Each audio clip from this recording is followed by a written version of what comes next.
सभी का बहुत-बहुत स्वागत है। Welcome you all to week 6, day 1. I hope you have enjoyed week 5 and you're feeling your burden off a little bit today. And we are having a new beginning, really a new beginning with this chapter, Forgiving with Truth. The melody that you hear in our sound, in our voice, is from this week only. There's a big transition, a big work to be done here. Because we are not only understanding the truth, but we are going to implement it with our loved ones, with people around us every day. So it is going to make a big shift in us, knowing the truth and living the truth is coming together. So let us center ourselves here quickly. If you have the book, you can hold the book. It will bring you the center. And then just hold and close your eyes. Breathe deep a few times to gather yourself to this moment.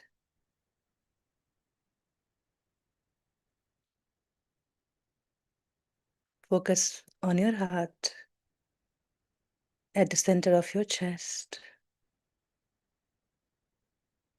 Feel the expansion and contraction that is happening with every breath.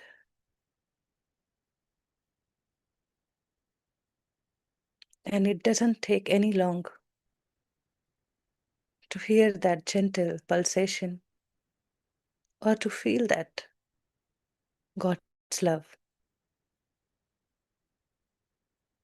pulsating here. And with that love, let us connect with Babaji's consciousness, guiding us on this journey.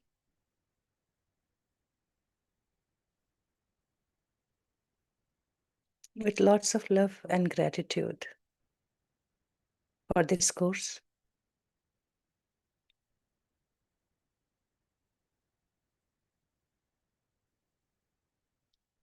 Now feel that this chapter, week 6, Forgiving with Truth,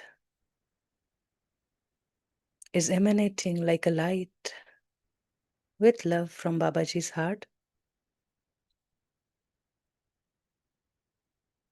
And we are open to receive it word by word, fully into our being.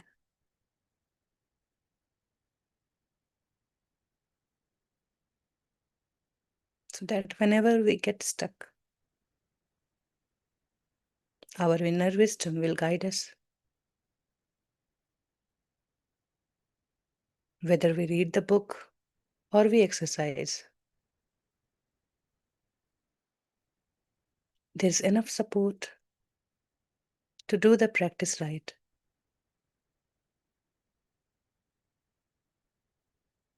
Thanks to all of you, to all the members of the group contributing to this energy of radiating love along with Babaji. Thank you. You may open your eyes now and welcome back. I would like to invite Shailesh for today's guidance on chapter reading and explanation. Thank you. Thank you.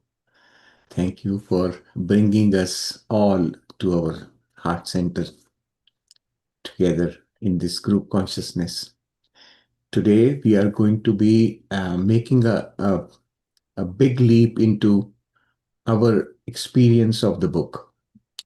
This chapter is very important and also essential as the basis of all that we are going to learn in this book later on. So this becomes the foundation. We have done the preliminary steps earlier in the 5 weeks, and this now is a major foundation stone that we are going to lay for this experiencing this book. It is part of the practice as well.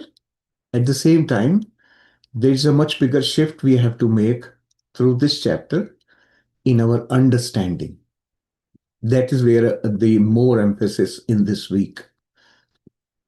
And of course, when we expand our understanding, there are some fundamentals that we will utilize while practicing this week. So just know that this week our focus is more on expanding our horizon in the mind. Some of you may find it upsetting because we are now shaking the very foundation on which we have lived so far. So that could be discomforting, a little more challenging, but at the same time, it is essential for us to begin to open up and start seeing a different perspective to our existence as such. So, um, in this chapter, we are going to be, as you know, the title of the chapter is Forgiving with Truth. So, forgiving is one part of it. You may have some understanding of forgiving, and we will develop the understanding that we have received through this book also now. And then, why does the topic say forgiving with truth? The truth here is the true understanding of forgiving.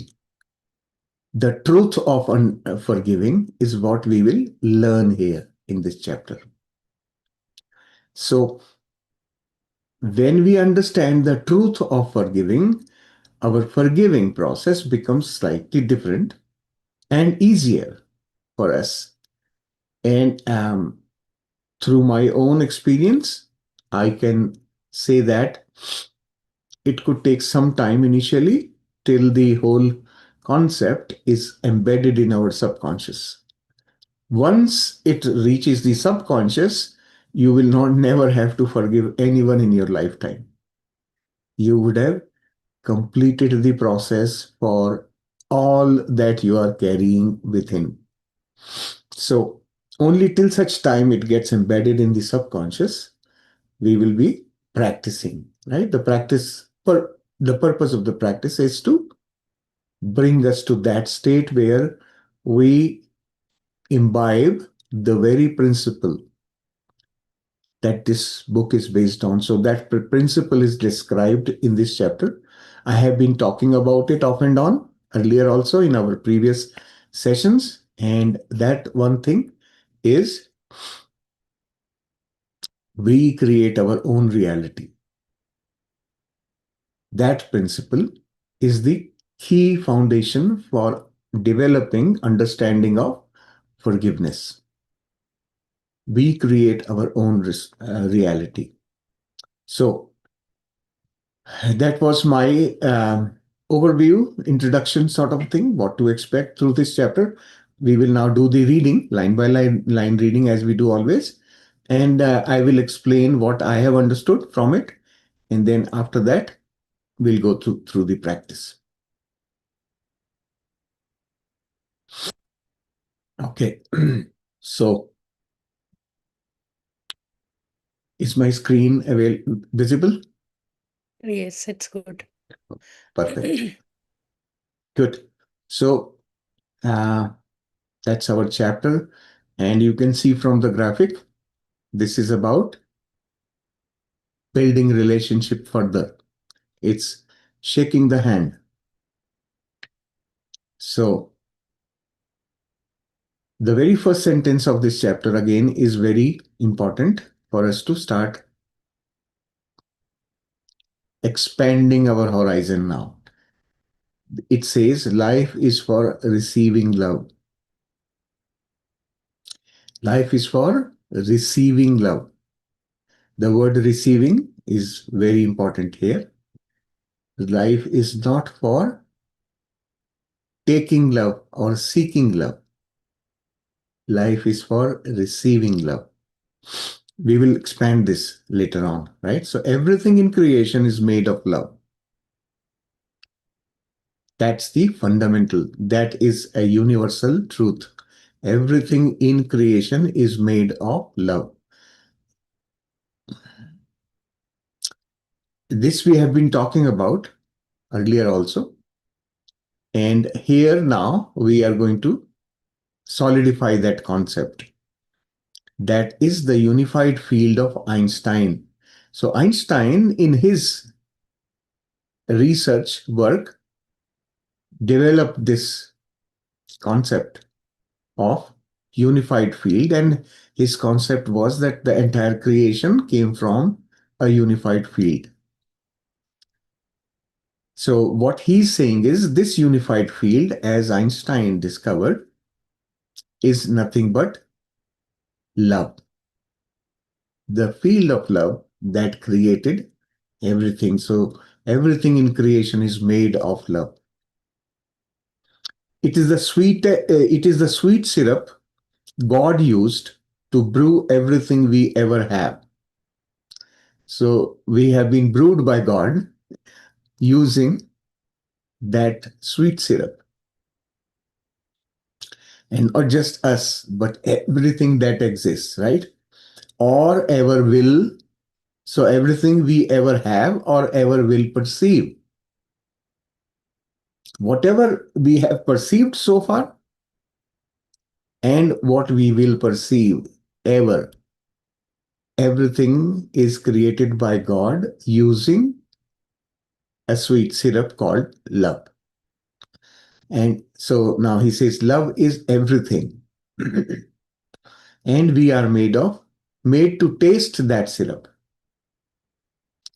So we are made of the syrup, we are created out of that syrup, and we are also made to taste that syrup. When you taste, the tasting is what? Tasting is experiencing. So we are made to experience the sweetness or the perception or whatever, howsoever we can sense it, that very thing that we are created from, the love. Consequently, everything and everyone in creation can give us that sweet taste of love. So the natural conclusion of this is that since everything is created out of that sweet syrup of love, everything is also in this creation, everything and everyone can give us that sweet taste of love because, again, it is created out of that love. That is what our life is for. So when everything is here to give us the taste of that sweet syrup we are calling love, so everything is here to give us that love. So what is our role in that? That is what our life is for, to receive Creator's love. So when everything is there to give us love, everything is able to give us that taste of the sweet syrup.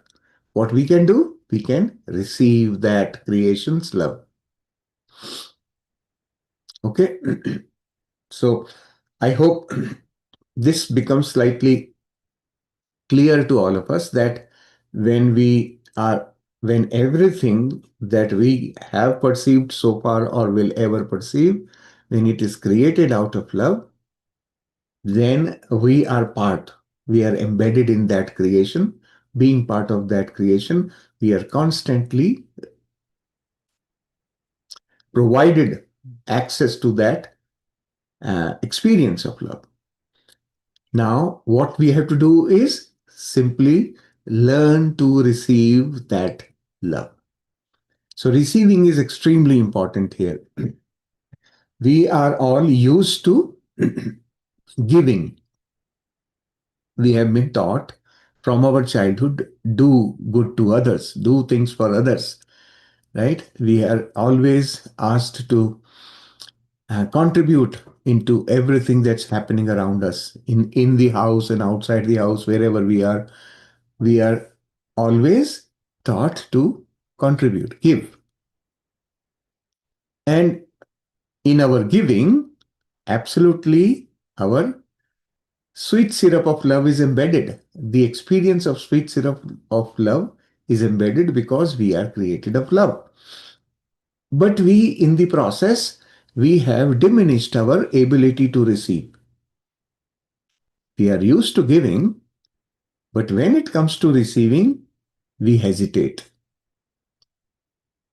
We do take, but not receive. So we take love. How? Selectively. We select who we receive love from, right? We are ready to give to anybody, but we are not taking, or no, I wouldn't say taking, we are not ready to receive from everyone. That is the difference. So, receiving, what we do is we take, taking means receiving conditionally. We choose that this is where we will receive love from. And from the rest, we are ignoring that love is still coming, but we are ignoring it. We have limited our boundaries by choosing, right? So that is the primary thing we need to understand here. The very first sentence, love, life is for receiving love, is that's the purpose of saying that. Receiving is unconditionally receiving. When we open ourselves to receiving unconditionally, that's when our experience changes. That's when we begin to realize how we are connected in this entire existence. That gives us a clear experience of our existence as such, right? Me, Shailesh, as part of this entire universe. What is it? It cannot be described, can only be experienced because of that connection we have. So, like that, I can certainly limit myself to my house, my family. That's all I'm going to experience from. That's okay. It's my choice. But what have I done? I have limited my own experience of that abundance that exists for me. So, what he says further here is that means you are love. You not only receive love from everyone and everything, but you also give that same love, right? Our part in this entire existence is not only to receive love, but also to give love. And that giving happens naturally because we are made of the same substance or material or whatever we can call it, called love, the field, right? So you not only receive love from everyone and everything, but you also give that same love. So everything that exists is doing both the functions, receiving love and also transmitting love, giving love. So for everyone you meet, you give the sweet taste of love. Everything you meet, you also give that love. So it's not just to people, but also to things. You have a house, you love your house. You have a car, you love your car. So whether it is living or non-living, that very fundamental does not change. Why? Because they are also created out of the same very essence that we are created from. Everything you meet, you also give that love. So life is not just for receiving love. It is also for giving love to everyone and everything. So understanding this sentence is important. Life is also for giving love to everyone and everything. No exceptions. We give. And when we give, we are also ready to receive from everyone and everything.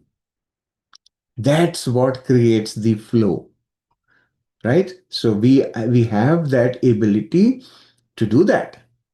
When we give unconditionally and receive unconditionally, then the flow is totally unobstructed.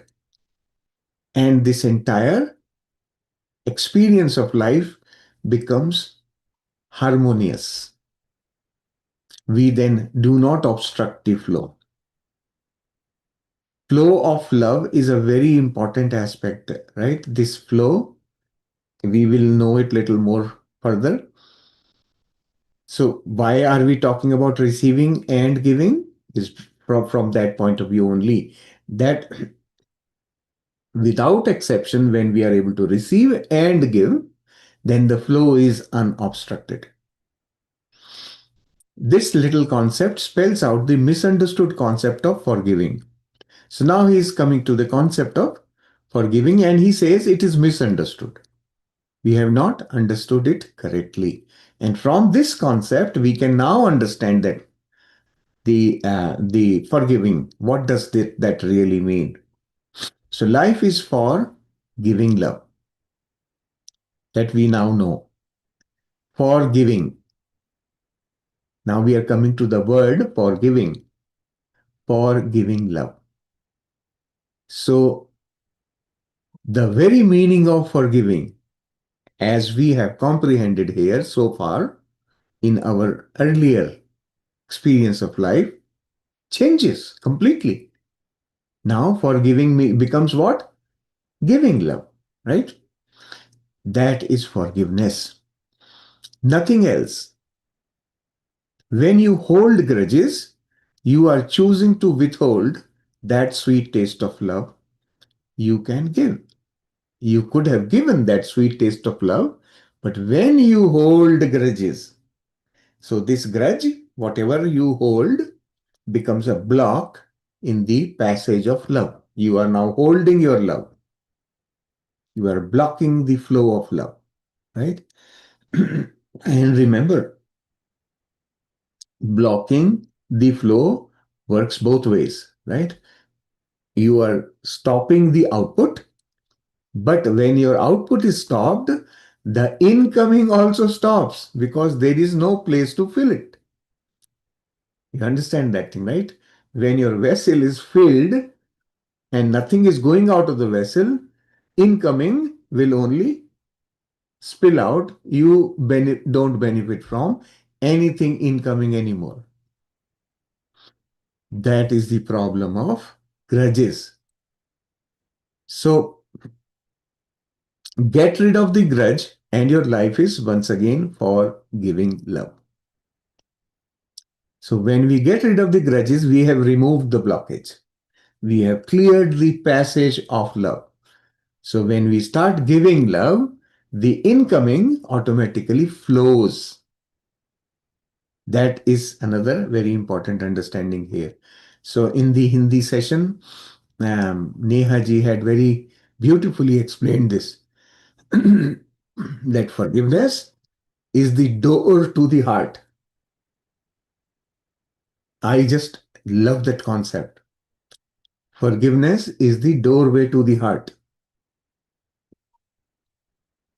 Heart is the love, right? So if we want to access that love, the blockage of holding on to grudges needs to be removed. So forgiving, that is the importance of this chapter, right? When we remove this blockage, we can truly experience love. And that experience is unconditional, unlimited, abundant.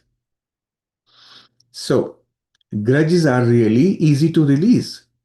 Now he's saying, well, okay, he's you need to remove the grudges, but how do you do that? He's saying it's very easy. When you once realize what a silly illusion they are. So when you begin to realize that all the grudges that I am holding on to are nothing but illusions, you find them to be very silly. And then it's so easy to remove them because now you know it's an illusion. I need to wake up from it. So you hold grudges because you imagine someone has hurt you. That's the normal thing, right? We feel hurt and then we hold on to that grudge. So you think you have been attacked, compromised, trespassed, and in some way made a lesser person. This is the experience we all have, right? So far. Or you imagine someone has taken something from you, right? So somebody has taken something from you. That also gives us a grudge. Such folly, he says. This is illusion. You are made in the image of God. You are perfection and nothing. No one can alter that. You are just perfection. No one can change that. No one can alter that. This is the truth. You are made in the image of God and you are perfection. So that's why he is calling it a folly, right? You are made in the image of God. So you are,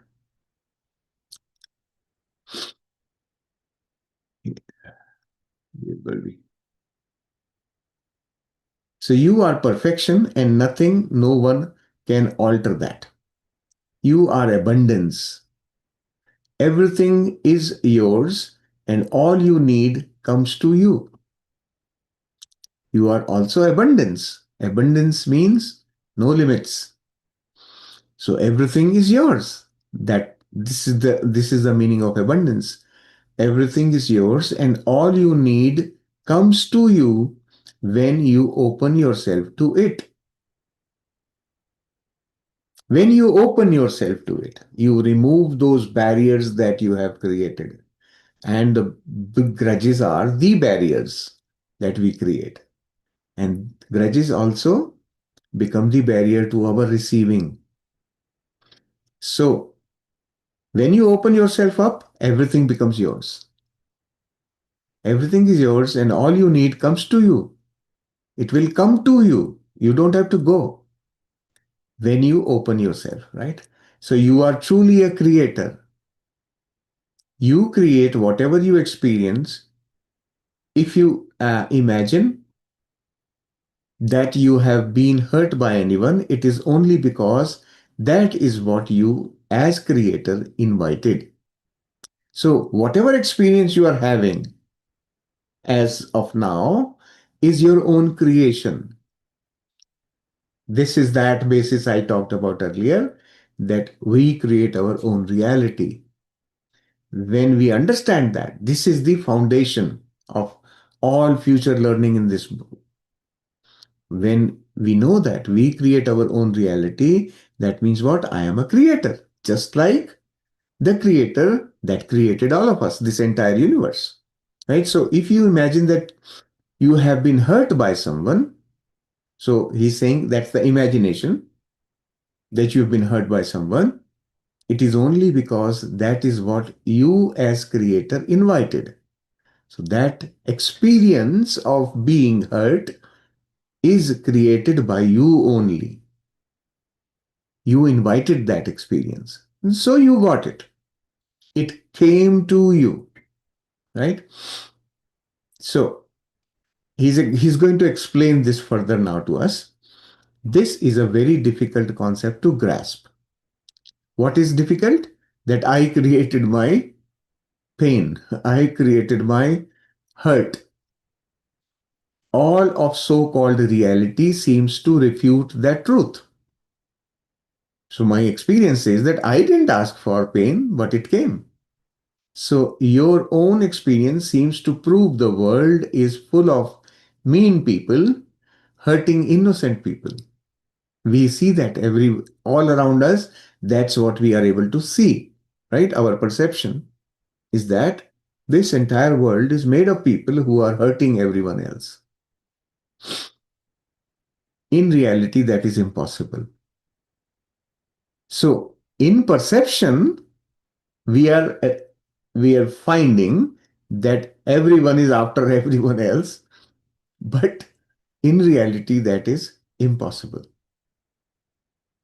So in illusion, it is possible, but in reality, it's not possible. Why? You are solely responsible for your own experiences. That's the reason. You decide what your experiences are to be, and that is what you have. No one can interfere with you. No one has ever interfered with you.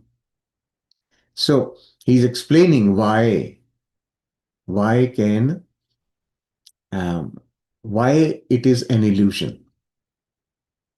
Because I am responsible for everything that I'm experiencing. Nobody can interfere with my experience. Okay, so we'll know a little more about this thing further down here. So why is that so?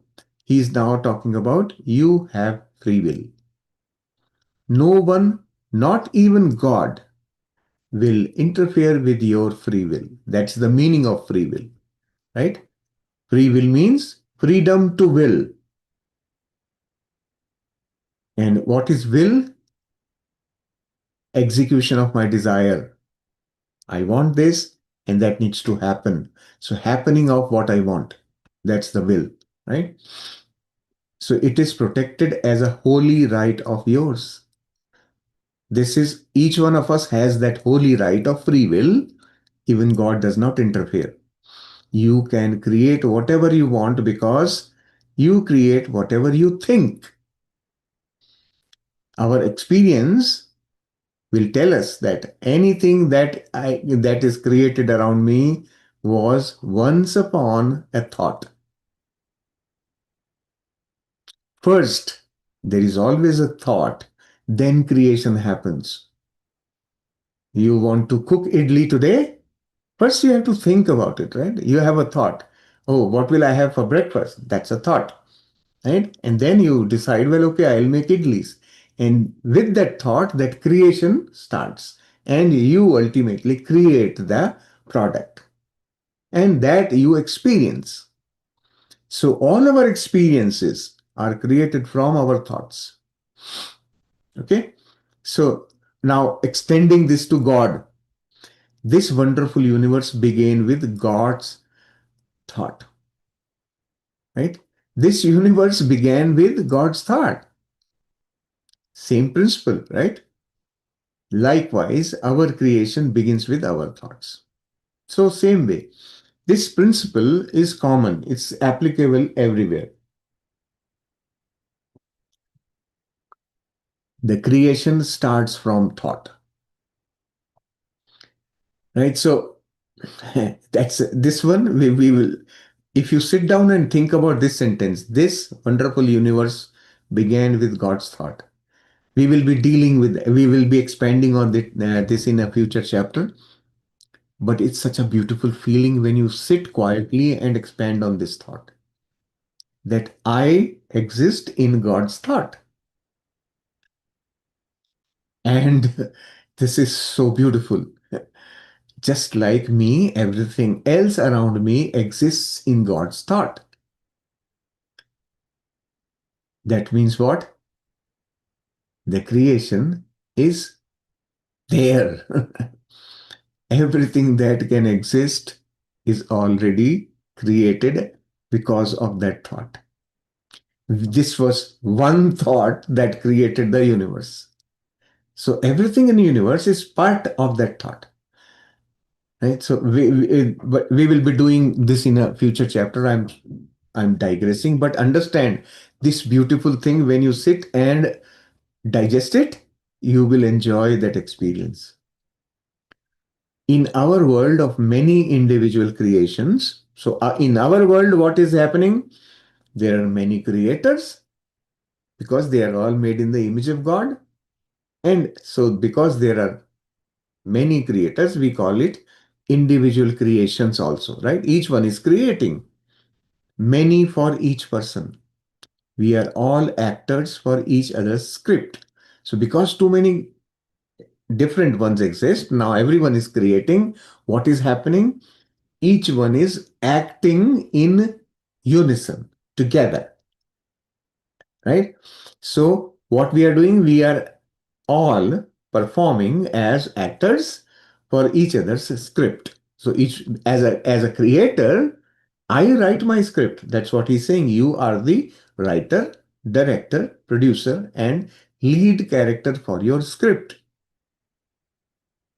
So when you write the script and you are directing the story and producing that movie, and you are also the lead character for the script, you will need supporting actors and the entire setup for enactment. Where will it come from? It is provided for by the universe as other creators. So each one has multiple functions. One is the main character in my own story, and also I'm a co-actor in everyone else's story.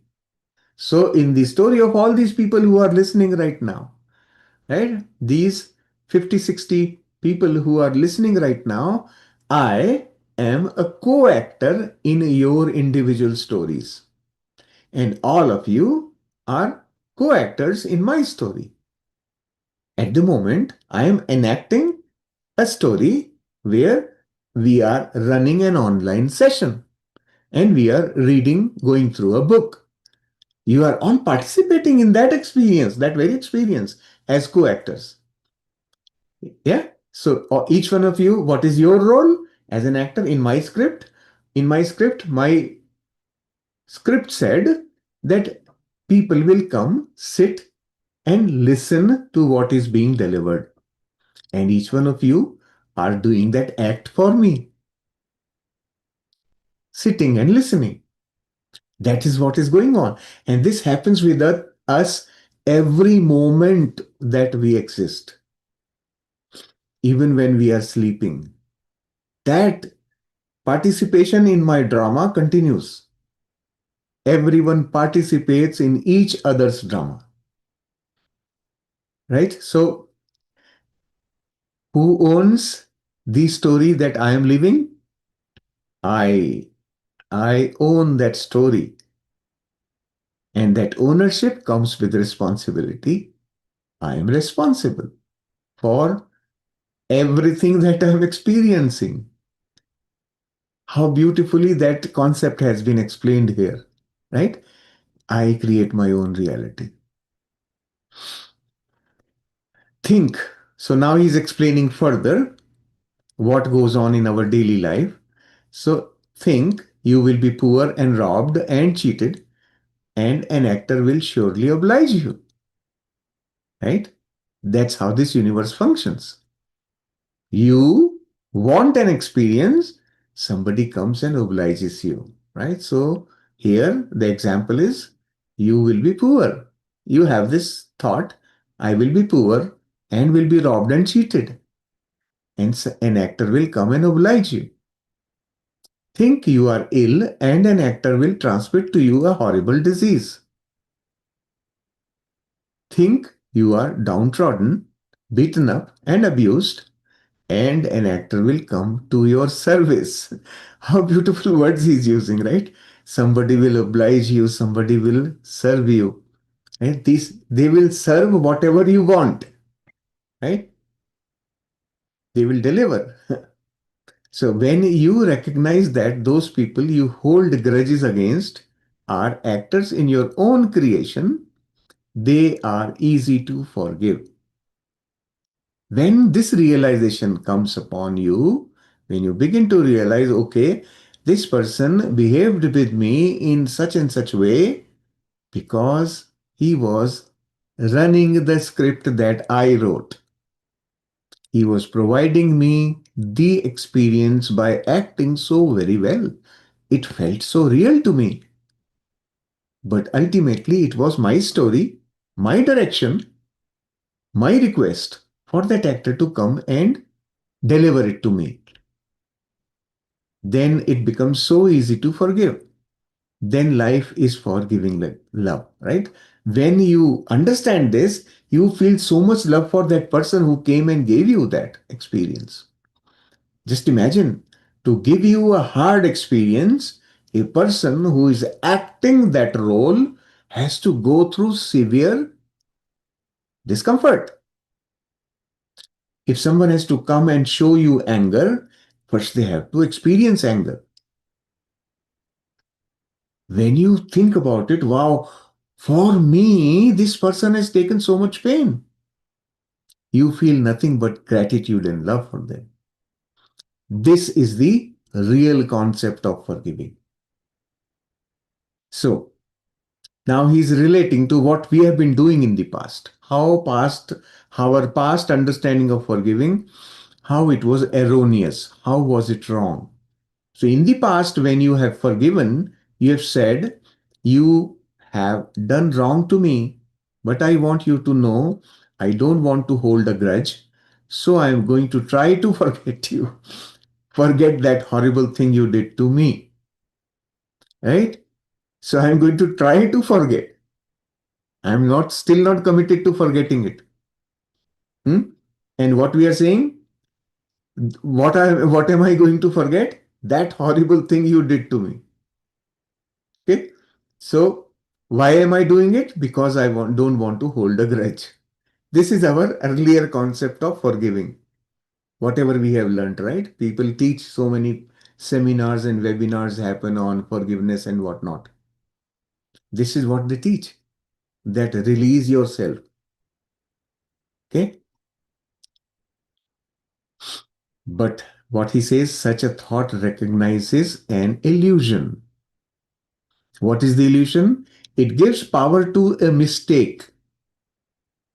Right? What we are saying, that horrible thing you did to me, that in our understanding, that was a mistake. That anyone could do harm to you without your consent. Somebody could just come and do harm to you without even asking you, without your permission. That is an illusion. Remember the free will? You have not chosen to have the experience. How can someone come and give you that? Right? That's not allowed. It is impossible.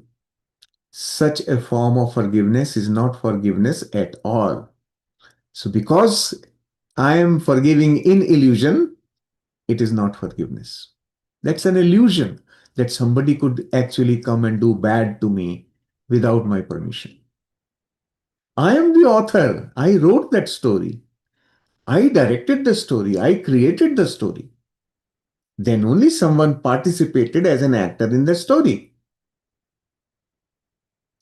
But I am in the illusion that that person did bad to me. That's what we have to now understand. Okay. Such a form of forgiveness that we used to do. Okay. I am going to try to forget. That was an illusion. It's not even forgiveness at all. So instead, you need to think differently now, right? So think what? I have made a mistake in my thinking to allow you to seemingly hurt me. So now I take ownership. I have made a mistake in my thinking that I allowed you to seemingly hurt me. Still, he is calling the word seemingly here because really there is nothing called hurt. But seemingly, I felt hurt, right? So I recognize you are merely doing what I invited, and that in reality, neither you nor anyone can hurt me. In reality, no one can hurt me. I am perfect now, always have been, and always will be. My perfection cannot be interfered with, cannot be changed. You can't change that. I now recognize that life is for giving love to you.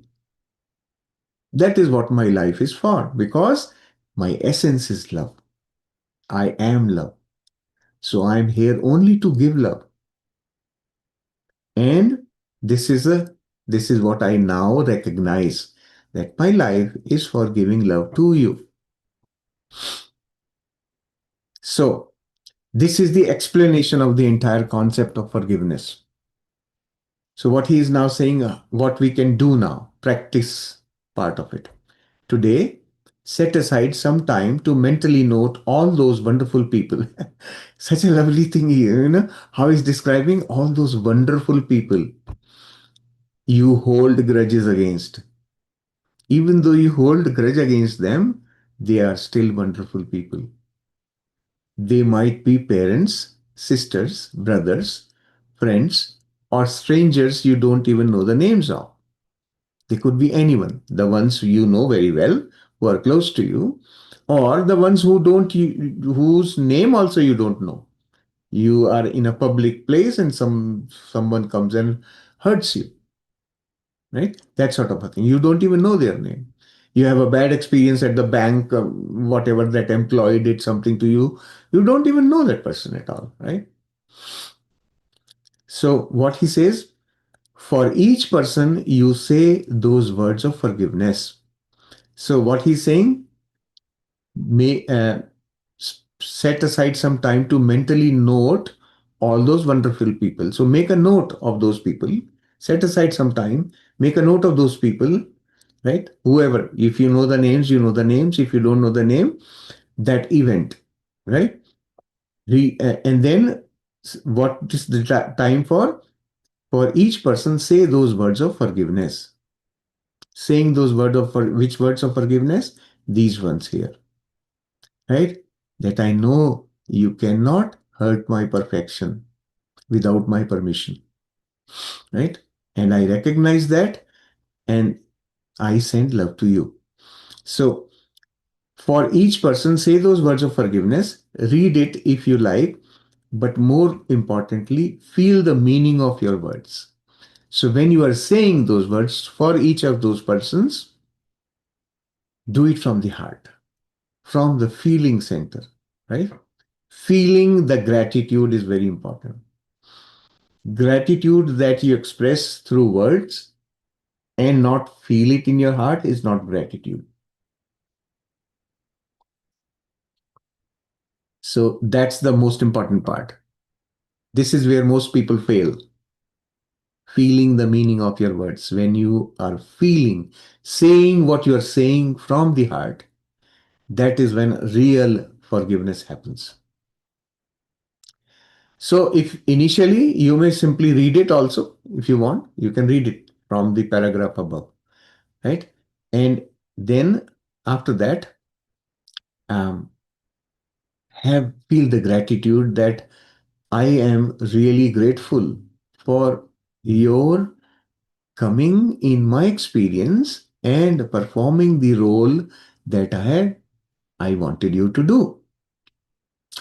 And then just imagine this situation and think about why do we actually need this to happen also? Why should somebody come and give me an experience? Why would I want them to come and give that experience? Right? Think about it. Can you see yourself without the mirror? We cannot see ourselves without the mirror.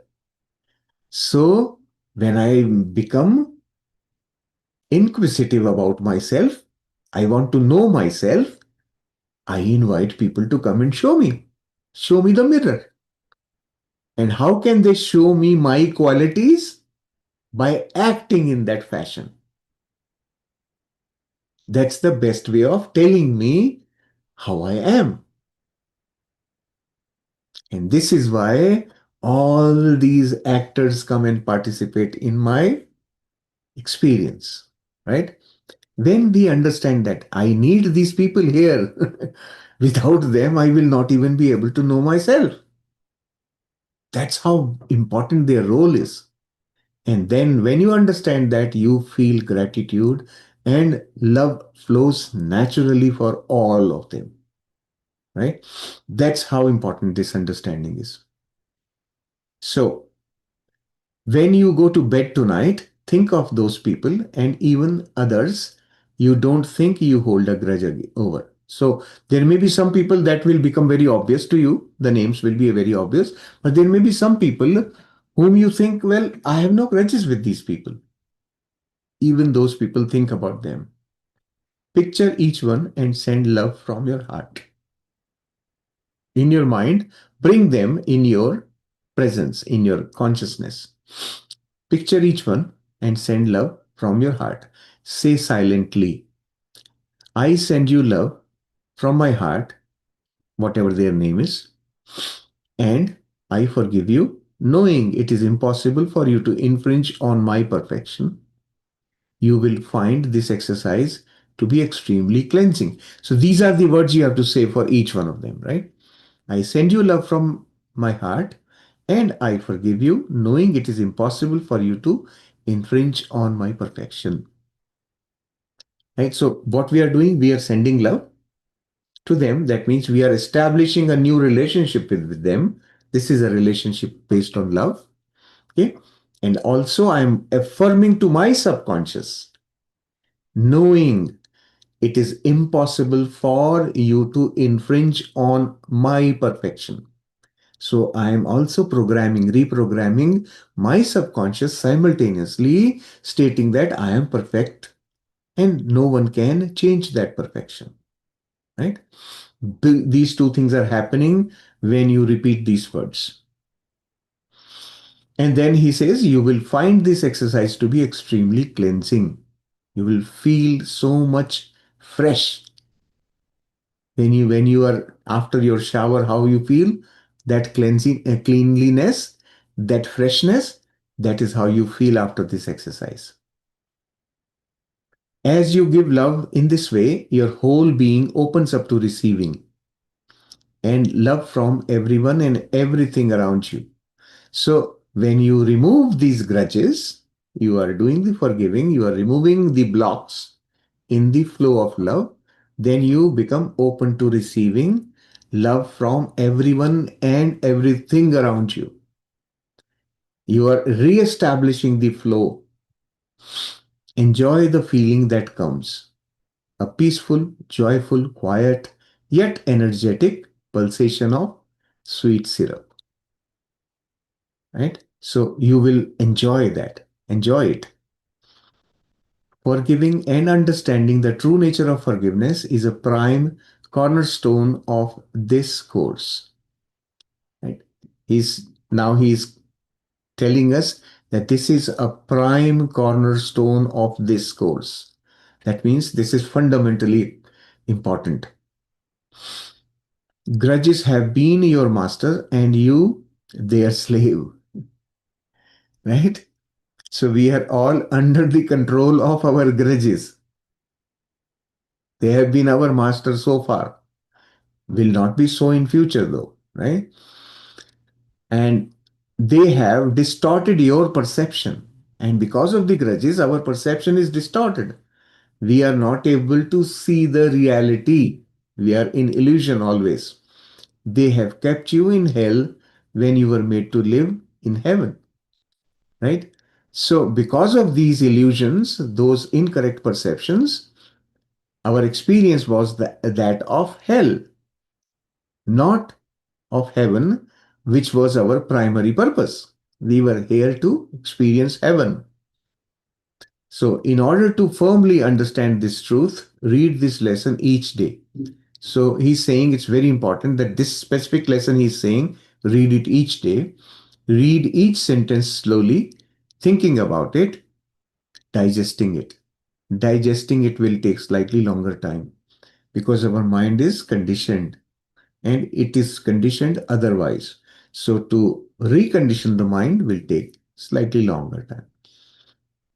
So for this week, he's suggesting that this week you begin more specific communication with our higher self, right?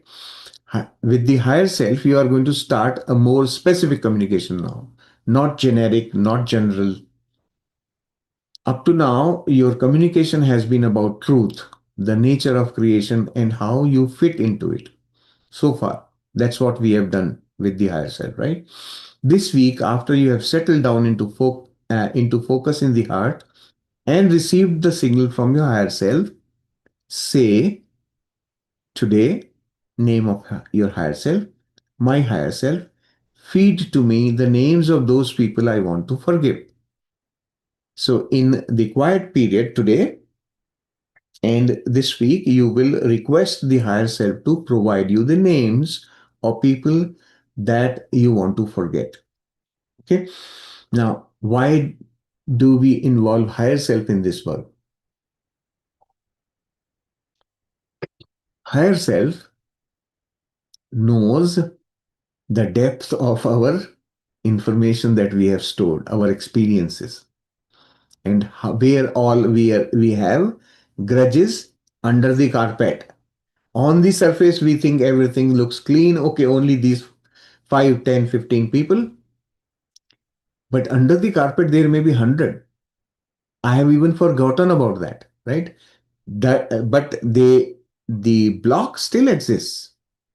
Yes, and let's think of a neighbor that you are not at good terms with. Now you find that you change your house, go to another locality, and start staying there. Over time, you forget about that person altogether. And then all of a sudden, once you meet that same person in the marketplace, you see them. Your grudge that was under the carpet will surface. Then you realize I'm still holding it. Right? So that's where higher self is going to be very helpful. Higher self will bring up such of those things which we have assumed as closed, but they are not actually. Right? So you ask your higher self to feed me the names of those people I want to forgive. Then sit quietly and let those names come to you. If you want to forgive someone whose name you don't know or wouldn't remember, you will receive only a description of the incident. So if you do not know the name of a person that you need to forgive, the associated experience will pop up. Right? Keep a pencil and paper handy. Write down each name so you can forgive each after your quiet period. So during quiet period, your job is only to write the names. Don't process the names. Just write as they are coming, right? Just make a note. And then after the quiet period, you will be working with each one of them using that very sentence we talked about earlier. Right? This sentence, where is that?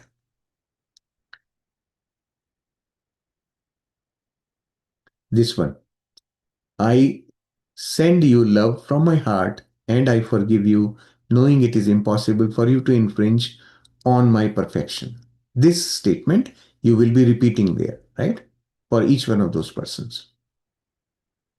So do this every day this week. You may feel you need to forgive any one person each day, or you may find it complete for that person after one forgiveness. So in some cases, doing it once will clear it off. That name will not repeat later on. But there will be names that may recur every day. The same name may, some of the names may reappear in the list for some days, right? So your higher self will tell you, follow the guidance, right? So for the names which are recurring, continue to repeat the forgiveness sentence that we have up there. So that is the important part of it. Now do this every day this week. You may feel you need, okay, this we have done. So follow the guidance. This week also continue to clear uninvited influences from your aura as needed and close your aura whenever you go into a crowd or near illness or negativity. This we have been doing it. He's simply reminding here. Just continue to do those practices of keeping your aura clean, the basic personal hygiene, right? Keeping it clean, closing it, and sending love and light to all thought forms around you. Whenever you think about it, give love from your heart to anyone and everything. This also is a practice we have been doing. Anytime you think of someone, just simply send love and light. These practices are now a part of your daily life. From now on, they should be done regardless of whether or not weekly lessons mention them. So, even if it is not mentioned in future chapters, now onwards, these practices are permanent. They should become part of your daily function, right? You have practiced keeping your personal hygiene and sending love and light to anyone and every time. Anytime you think of someone, just first thing is send love and light. That should become our very fundamental practice. So this is all in this chapter for today.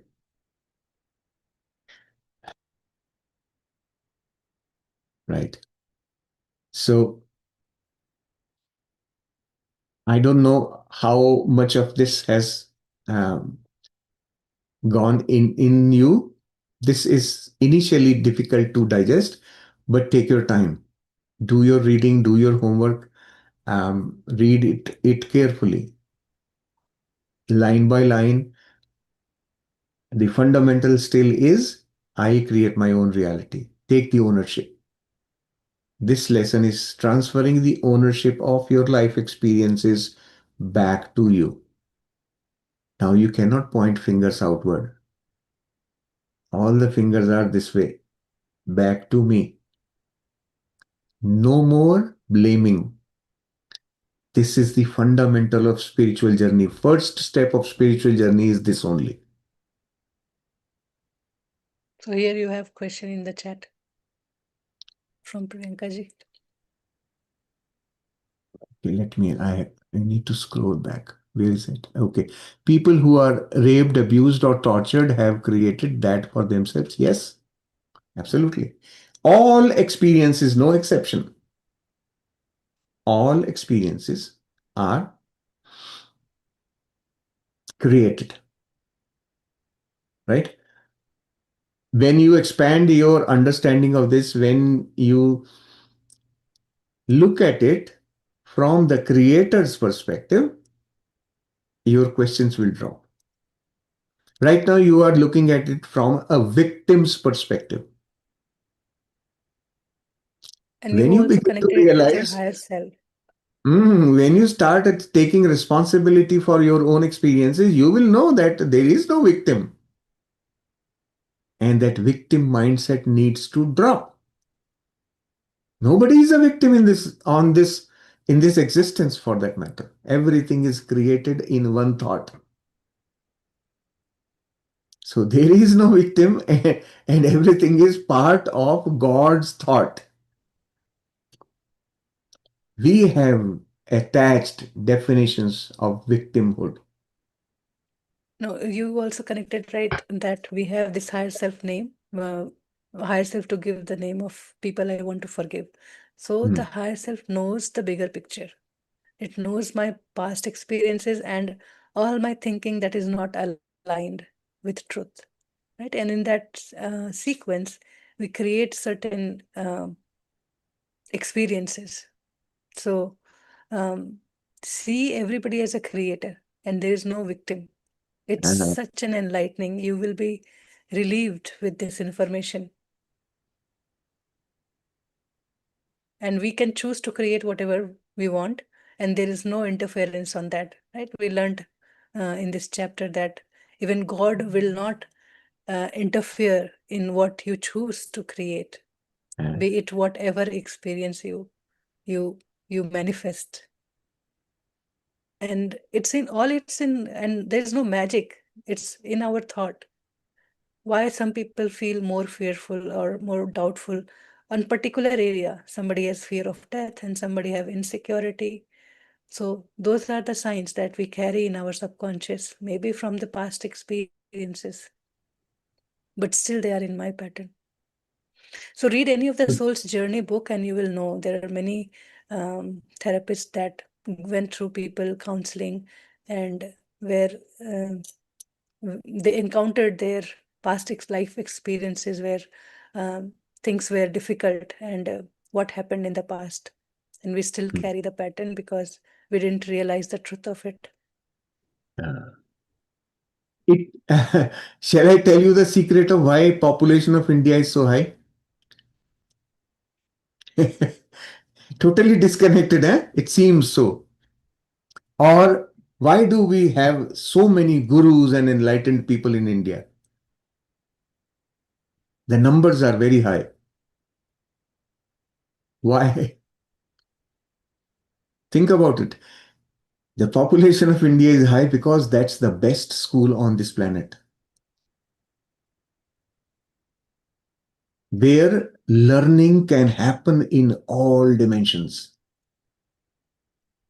And up there is a huge queue of people whose applications, I want to go to that place. I want to be born there. There's a massive lineup there. Nobody wants to go to other places. Why? Because that's the place of experience. That's the place where I can actually get that experience. And there also they have quota. You can't send everyone to just in that one place, right?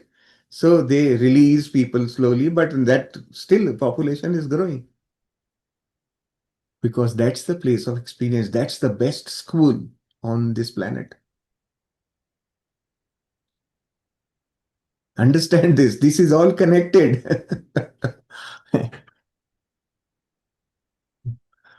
Take a People, newspaper and we, read.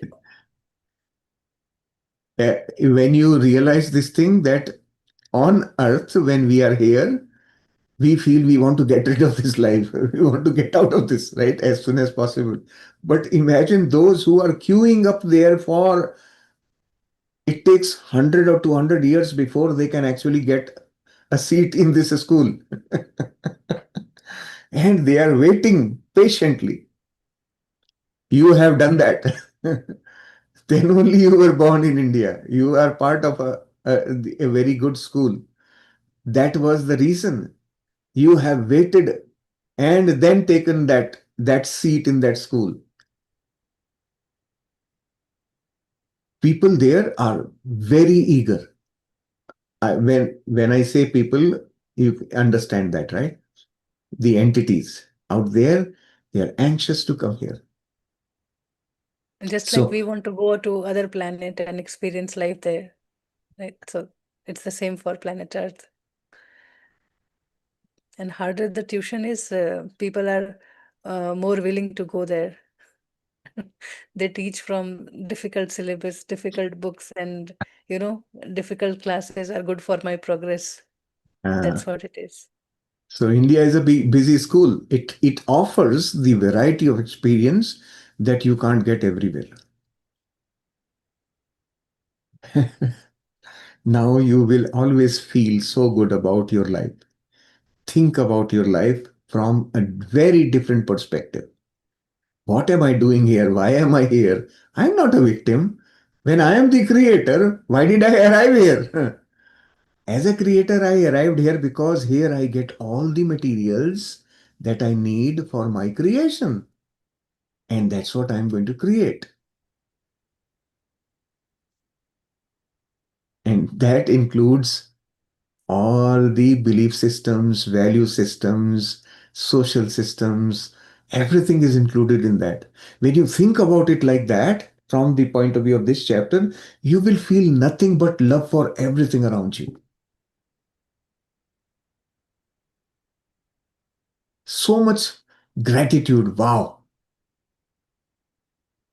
I have the best of teachers on earth. I have the best of education that I'm getting, right? This So, truth have been woven that everything in this creation is made out of love, and all that you see, you experience, you meet is made of love. So the moment we were planning for this life, and we had this vision of having these relationship of mother and child and many others like that, we had felt so much love that we were wanting to come to this experience. The taste of lemon, the taste of fruit, every little thing that we cherish or even we don't cherish was cherished in that state, where that ego self was not thinking or judging that good or bad. It was just looking at the experiences that will make me rich in my wisdom. Through the life experiences, only the deep and the depth comes in our being, from where we act. And if you see this definition of forgiveness, you will see every such experiences that gave you pain is aligning you back to your wholeness, is aligning you to your God qualities, where love is and where abundance is. Abundance means everything is there for you to help. Is everything mm, is for there is there for you to experience what you want to experience, what you can create from this little mind or magical mind or timid mind, right? So it's our own capacity, the what we give energy to, where we get attracted to, and that's what we create and experience. And that freedom is given to us, that free will it is talking about is in us, with us. In terms of our knowing of the history also, whatever we know of history, know that India has not only been a training ground for us, also the teachers, the enlightened teachers around the globe were originally trained in India. Babaji is an example. Now he trains everyone around the globe, but his training he started in India only. Yogananda, Paramhansa, right? He taught everything in the West, but where was he educated? IIT. Right? So that's how you will begin to look at the history. Nowadays, people have also figured it out that even Jesus was trained in India. So it's a beautiful training ground. And you can have whatever misery you can imagine, you can have it there. Right? You can have it available on the platter. That's how beautiful that school is. So, knowing this, understand it in a very different perspective, and you will figure out things. Yes, Grace, you can unmute and ask. Yeah. Also, Mm. with the questions that is coming from, there is a sequence of questions Priyanka ji is posting. It is coming from your little conscious mind. When you learn about your subconscious, you know, okay, I have a big database of experiences where I did not align myself to the truth. Mm. So um, do not rush to answer these. Find your own answers. Ah, That will give you more satisfaction than our own words. Right? So understand, know your depth, know your existence, know more about yourself, and then you will see the answer to your questions are very valid. And that is what I think they pave our path to spirituality. We find, we open, we conquer some things we don't like, and then we find more. Then something comes to satisfy us more. Then we walk little more. It's a step by step journey, and it mm. takes time to unfold. So just wait patiently for that moment. I will, All I, the answers are within you, and your higher self is yes, there. It will give you the yes, voice. correct. Find your own answers. But one thing I want to request all of you, stop generalizing things. Each one on this planet is unique. Right? So, like Priyanka ji is writing here, all in so Indian women want to be tortured. How much do you know about India? You only know a very little part of India. Even though you are in India, you don't know, but you have generalized your whatever little knowing to everybody. It's not so. And what do you know about women outside India? Nothing. You only know somebody's story of those. You don't know the reality. Right? And the second thing I want to tell you is so stop generalizing. That's not the case. Second thing you are asking, all these gurus are male. Why is that so? There are two important reasons. First thing is that not all gurus are male. There have been so many female gurus, right? You know the mother in Pondicherry. You know Anandamayi Ma. You would know so many more names. I don't even know the names, and there are plenty of them. You haven't just known them. That's it. But also understand our society is a patriarchal society. People accept authority of males. That's why those gurus become popular. There have been female gurus as well. They don't become popular because people don't accept their authority. That's it. That's the only thing. Nothing more than that. Nobody is less. We will understand more about females and males later on. These are two very, very important aspects. Um, Physically female and male, and internally female and male are two different things. They have been blessed with special attributes. And because of such of those attributes, our life is so beautiful. We will learn more about it. Just know that we should not look at the creation from victim mindset.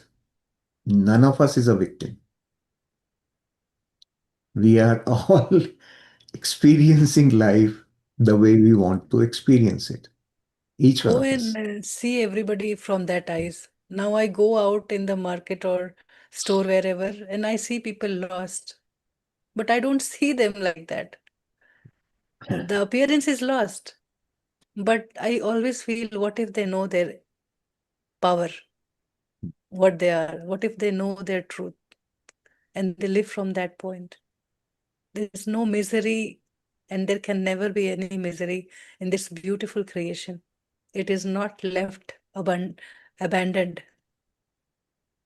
It is very much in harmony with nature, with the creation. The galaxy that we imagine or we see or we know, how much we fantasize. The more science explore, how much our heart opens with that knowing. So nothing, not even a single thing is less than that experience. It is only our own recognition to that, any little things, how much we can recognize beauty, the truth, the love that it carries. I think we should do the Yeah. practice if we can Yeah. have Sure. discussions later, Yeah. because Is then that I'll okay have to with leave all of also. you? Right? We'll go through the Yes. practice. Then after that, we'll do the So the most because this beautiful is thing a very happens when huge topic. It's a Shailaji, very huge topic. yeah, And when you, just letting everyone know that we will continue this topic next week also. So know that we have ample time to understand this in the right way, right? And please do not hesitate in asking. I'm so happy that Priyanka ji is asking these questions because it will help not only her but also everyone understand the right perspective. and there are barriers, because if there are like questions like a thorn in our head, nothing goes inside. So if we get stuck at very first place, we are Hmm. not open to learn more further, right? So definitely every question is answered and every answer has to come from within, but definitely you will get a pointer how to think, in what direction you can think, right? So whatever we have heard in last 1 hour in very detail of this chapter, let us take it inside first, so that we widen our perspective.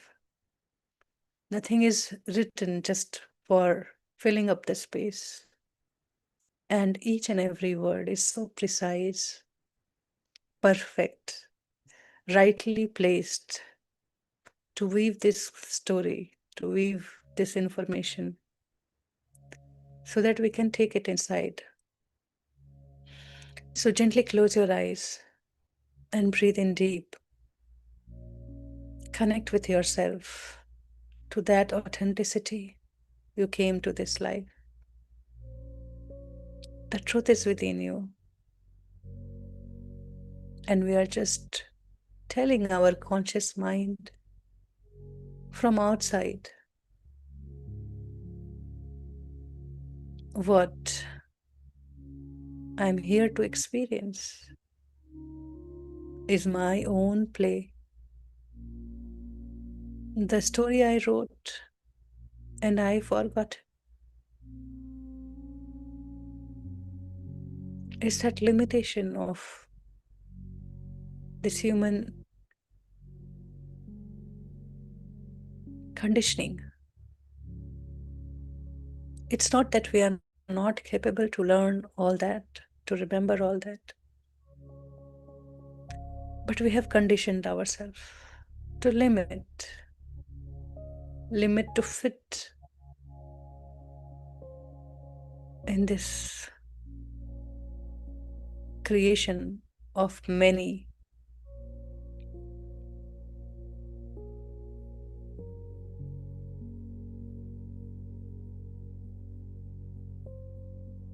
Just feel this as if we are being squeezed to fit in all the creation of all our beings, all our loved ones, and the society, the social rules.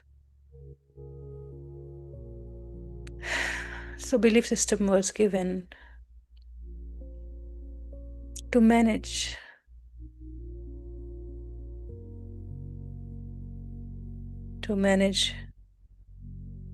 these vast, infinite entities.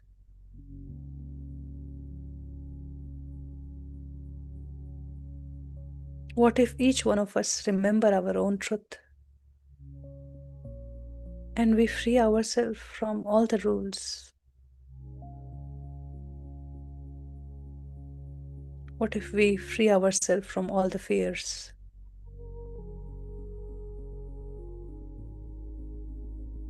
What if we remember our true potential, the essence in which we have been created? Each one of us, not only just this person speaking.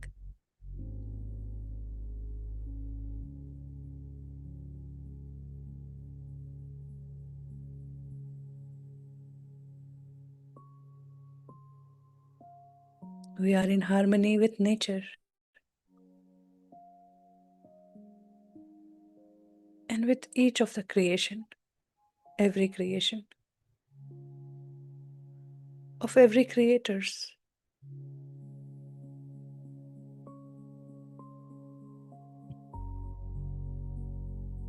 Picture your life in front of you,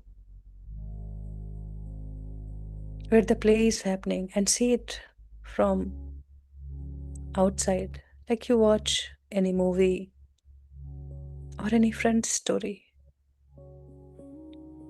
You hear,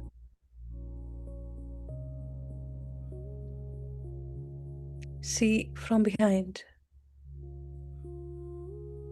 Don't get entangled or drift into the wave of emotions. Just see the play.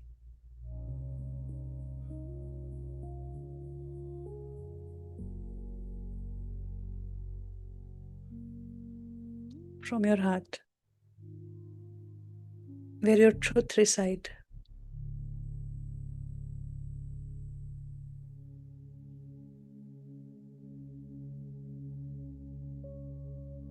The truth that you have experienced.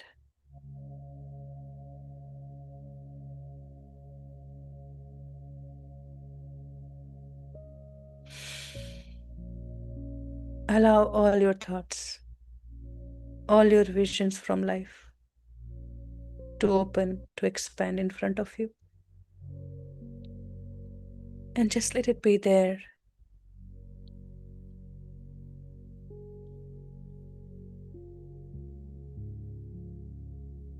As a beautiful masterpiece for yourself, for this lifetime.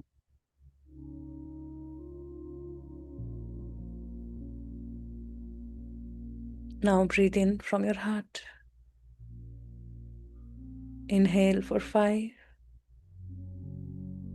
Slowly inhale and exhale for 5. Slowly exhale. One more time. Inhale for 5. And exhale for 5.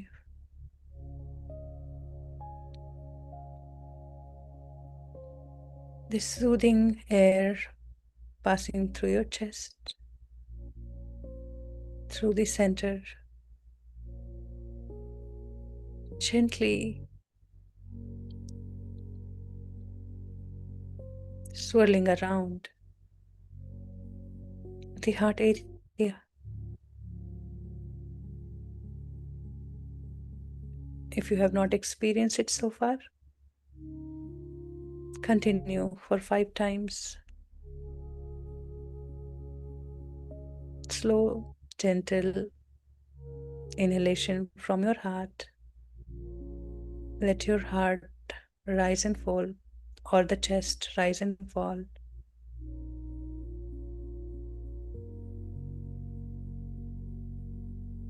As you inhale and exhale,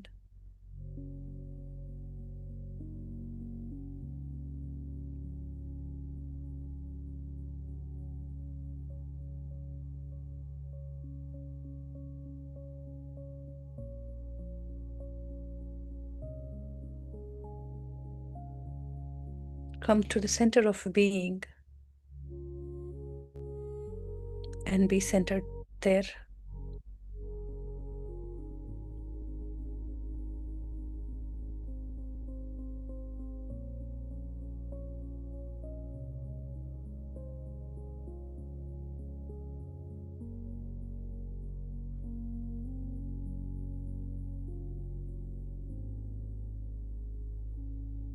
Now, feel this love expanding to your body, into every cell,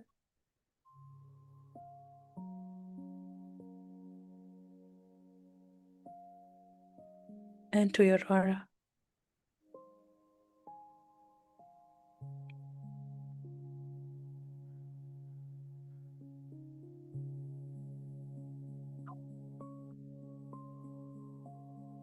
And clear your aura to each uninvited influences in my aura.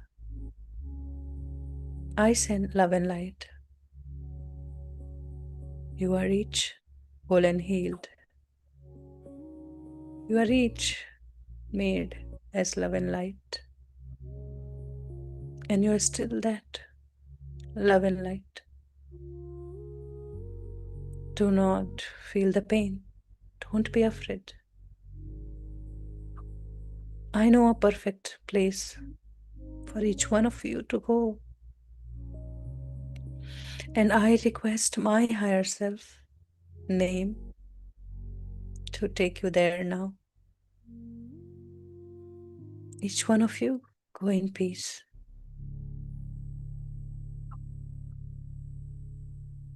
And I set you free. I close my aura to all except my higher self.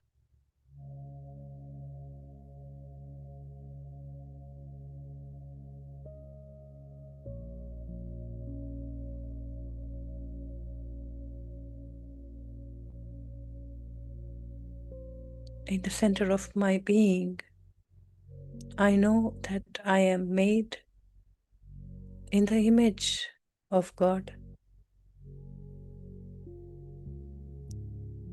So speak aloud within yourself, for yourself. I have all the God qualities in me, in my very essence. The core, the true essence, the basic fabric of my existence is love.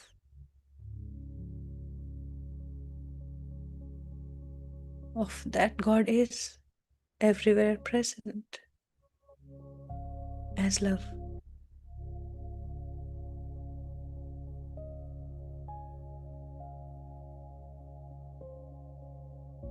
God is love. So I am love.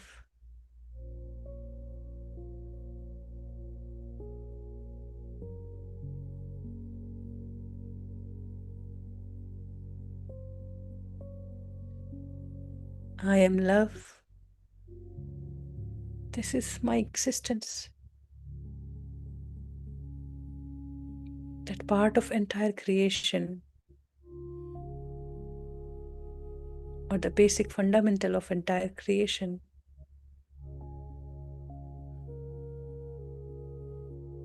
is what I am.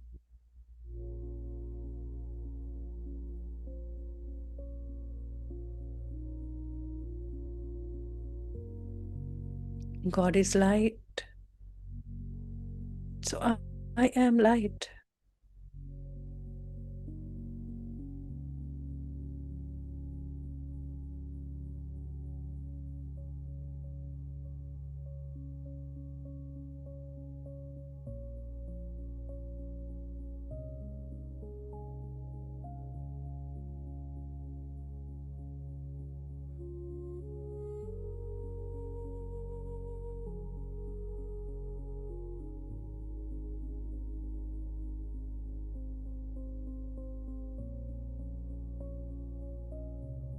Feel what shifts inside. As you rightly know, the feeling of being light, of being love,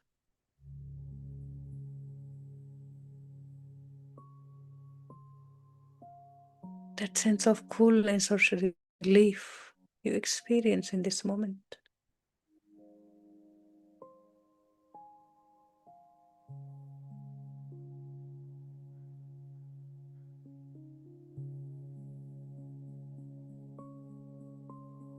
Breathe into that space.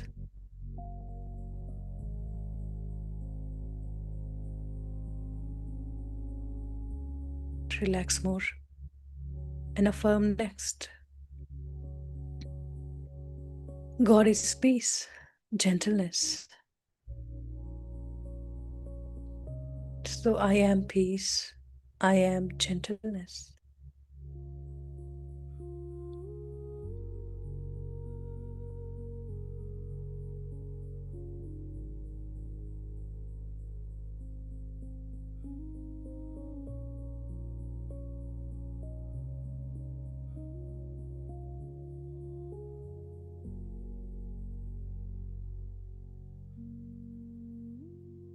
Let peace from my words originate. I am that peace and the words and the sound and the melody.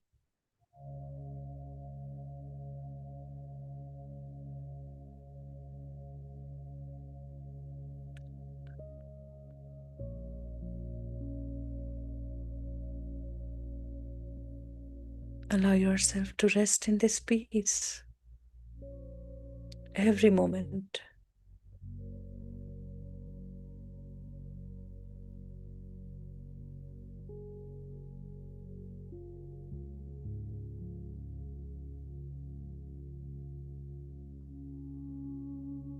Now, God is all knowing intelligence. So I am all knowing intelligence. All that to know is within me.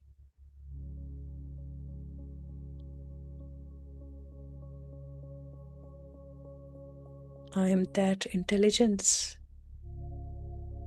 that all knows beyond time and space.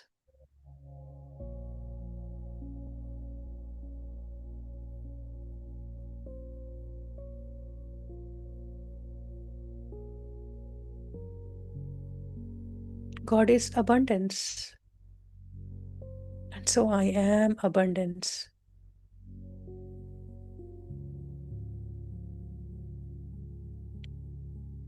Everything out in the nature is forest,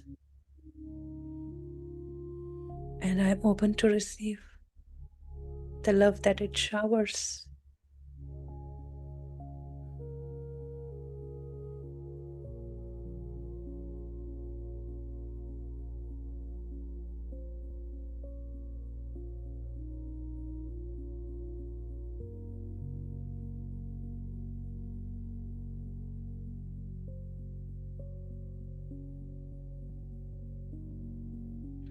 God is perfection. And so I am perfection. No less, no more. Just the way I am. As soon as I arrive to my whole self,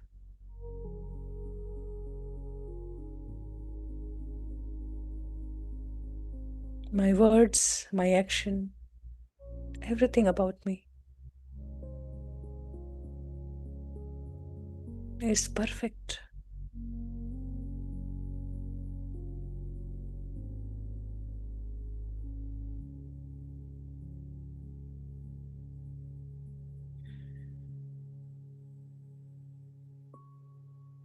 Breathe in. If you find difficult, your heart gets heavy with every affirmations. Breathe from your heart and let it expand further. What you are resisting is surfacing. Just allow it to surface and see them, maybe as a rejecting thoughts. But that cannot change your truth.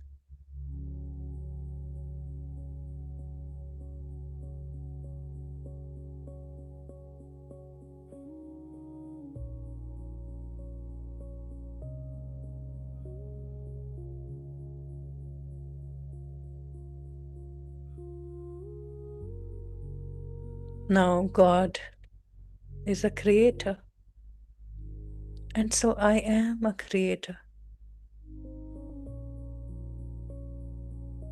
One thought that created everything in the creation. I am part of it.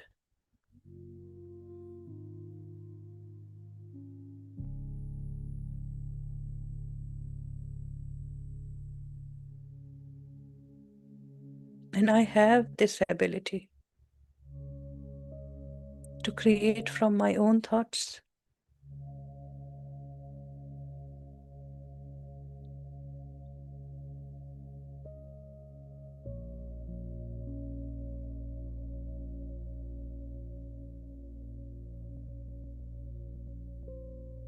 When we are fully centered, aligned in God's qualities, we feel unified. We feel our higher self presence. The signal appears. But still ask your dear higher self for the signal. My dear higher self, name, please give me your signal now.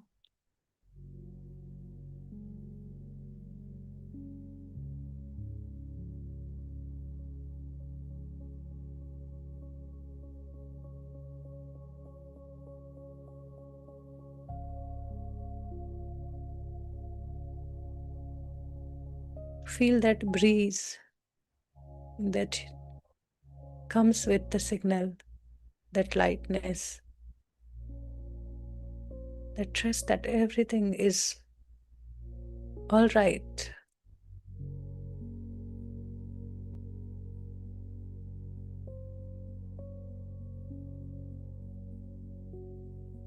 All is well, perfect.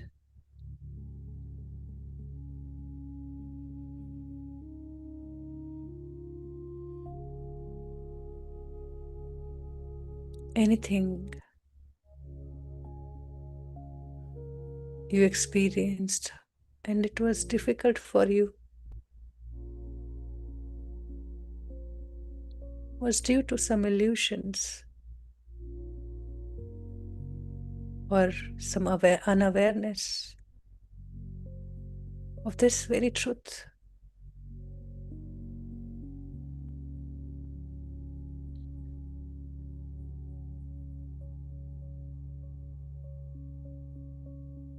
So, without going into any judgments or guilt,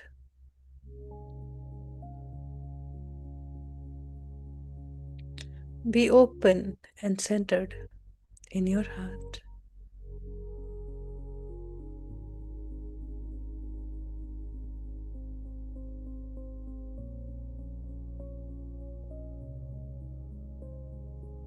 completely relaxed.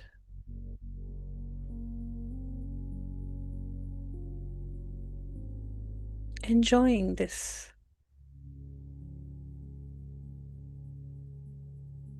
feeling.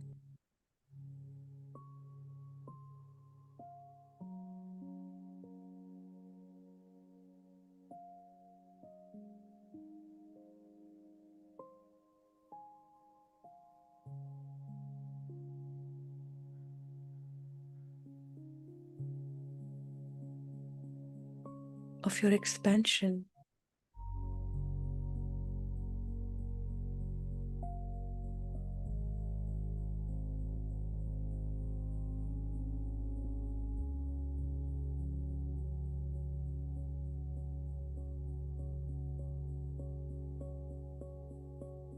Breathe from your heart, completely relaxed, and be fully aware.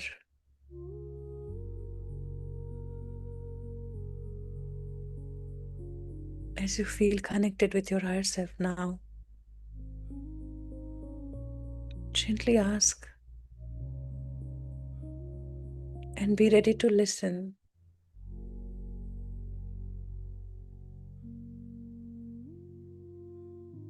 My dear higher self, I am ready to receive the name. So please feed me the names of those people I want to forgive.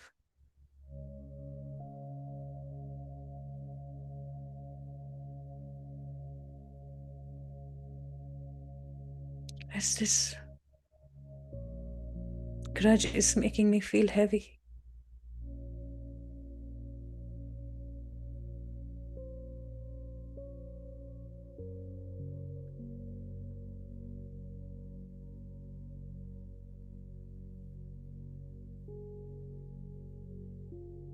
and I want to give love to everyone, everything.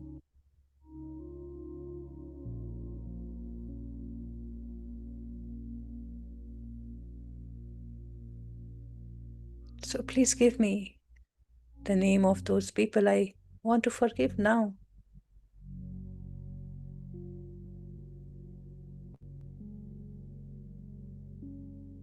See as if you are talking to it, to your higher self.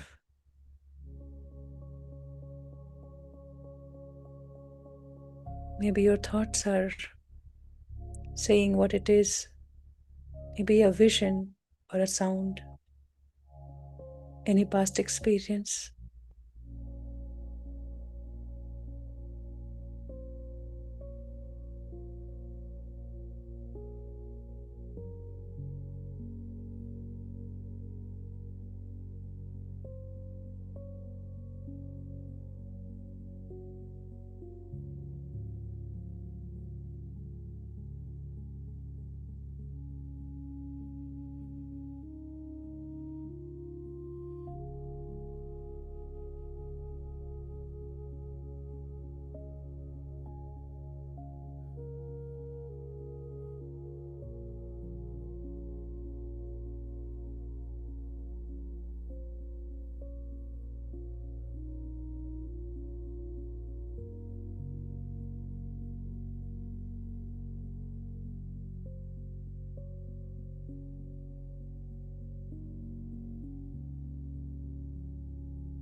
Lovingly see all your experiences.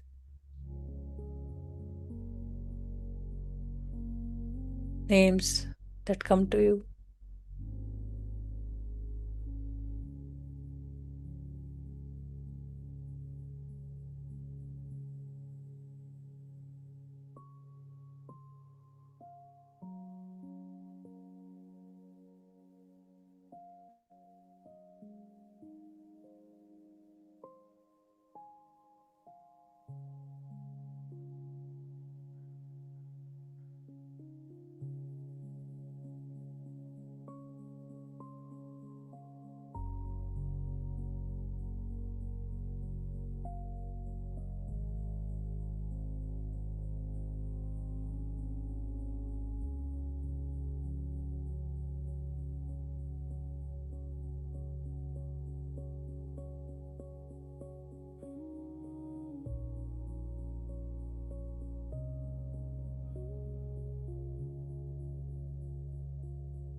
See from your truth,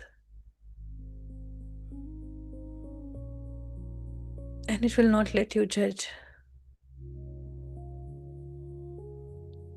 You may want to open your eyes and write down those names you receive.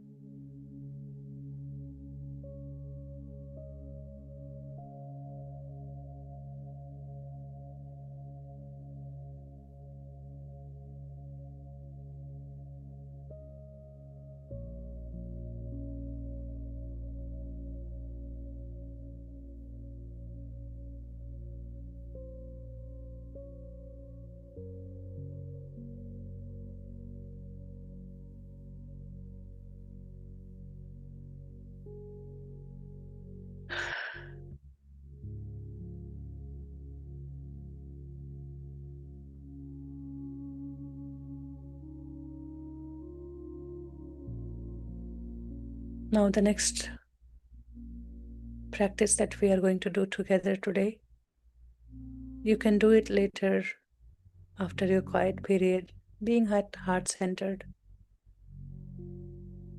With each name, you can forgive them with those words of forgiveness.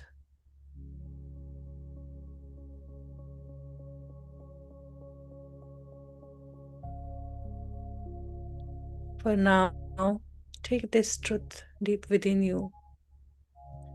So, in awareness from your heart, just say these words after me.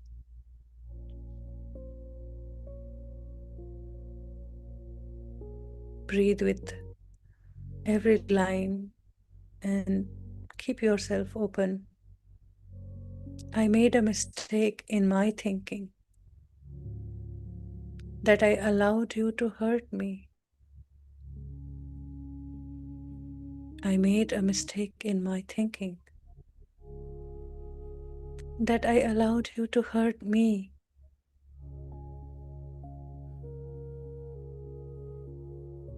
I now recognize that you only doing what I invited.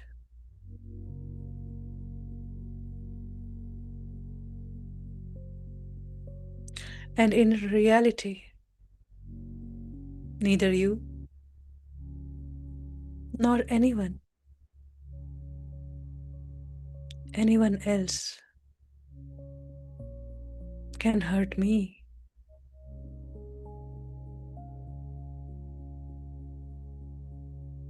I am perfect now. Have always been perfect. And will always be perfect.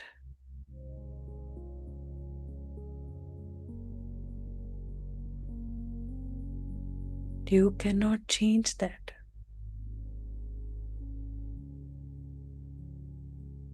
I now recognize that life is for giving love to you.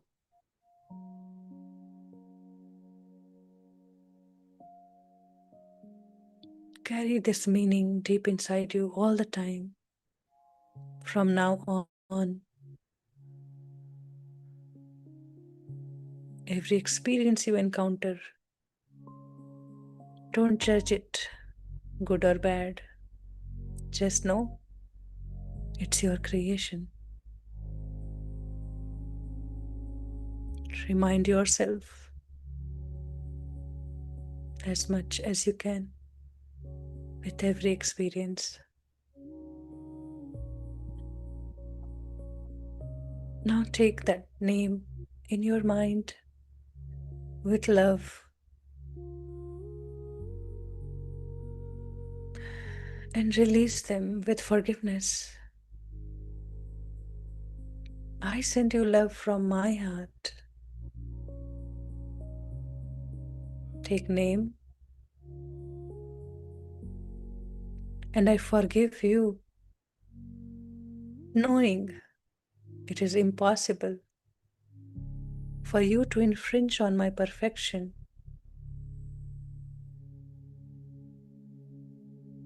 knowing that it is impossible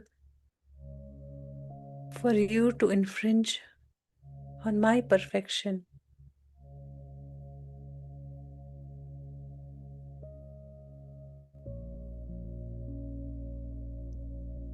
If you have any events, unknown persons that is filling your heart with grudges that your higher self revealed to you now, you may let it float in front of you.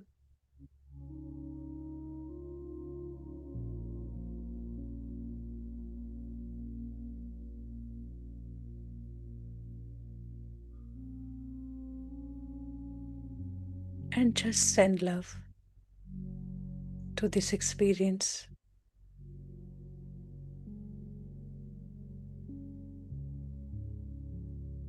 knowing that it came to you to make you realize your wholeness, not to break you. Nothing can shatter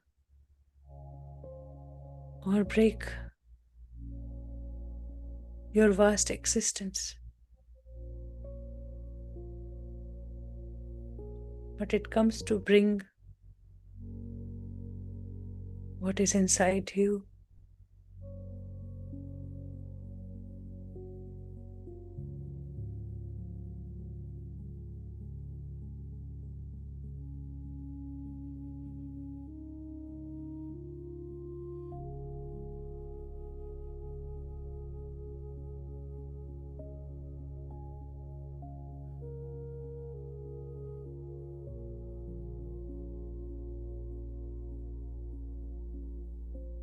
If you have another name,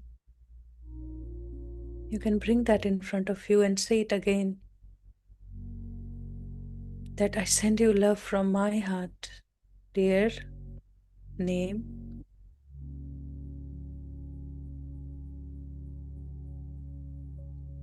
And I forgive you, knowing it is impossible for you to infringe on my perfection. Let your heart melt, soften, allow it to release the pain. You might find sharp pain, heaviness, feeling in your heart center.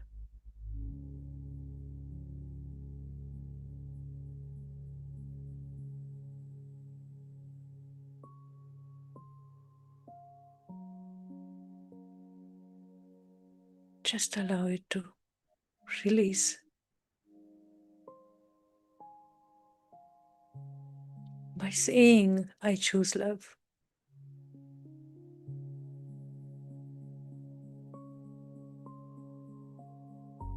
I break my illusion with truth.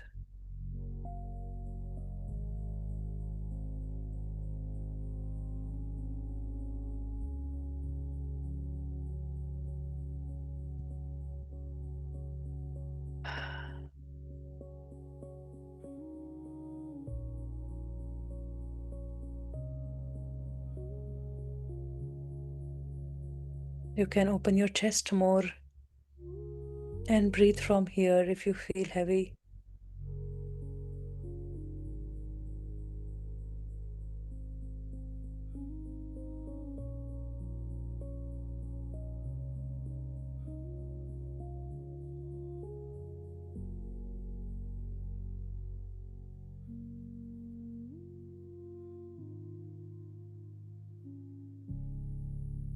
See those faces smiling, their hearts smiling,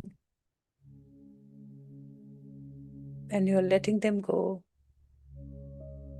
as they played well in your play.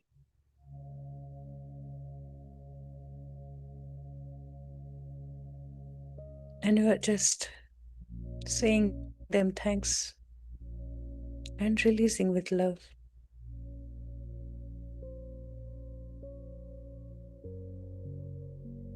And you move forward to create new movie, new experiences from your new existence, from truth.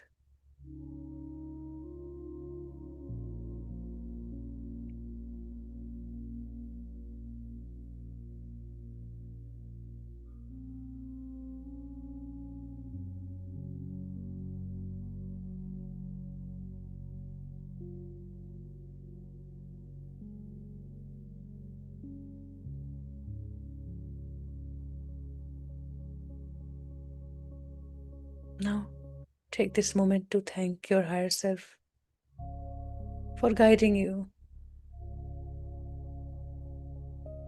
Always come to this practice with lots of love and trust in the process.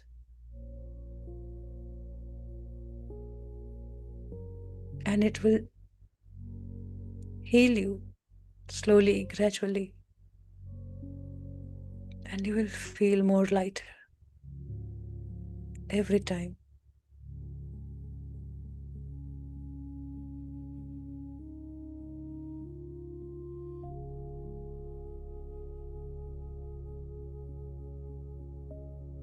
Just take this moment to send love to all the thought forms around you.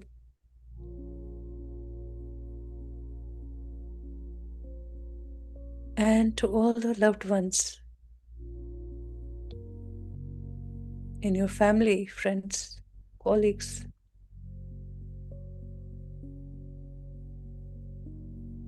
Without any exclusion, just send love to whatever face comes in front of you.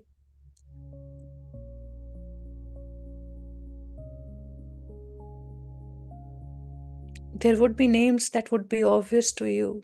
You hold grudges. So be it. You just send love. You are ocean of love.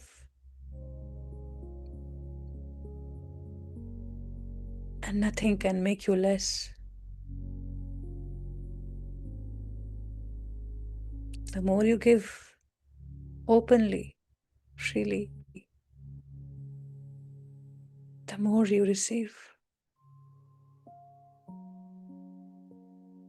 The more you receive from entire creation, the more you give. So with every breath in and out, let this love reach out into every creation.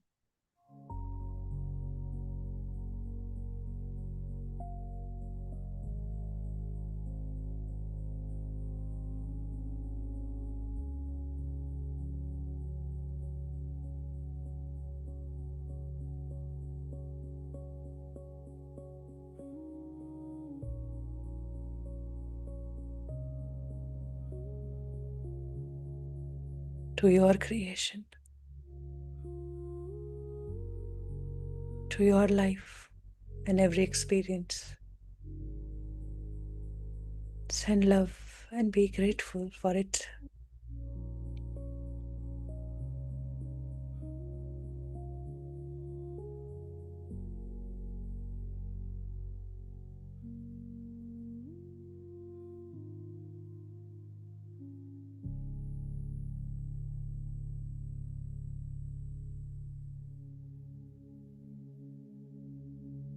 Allow this to keep happening all the time.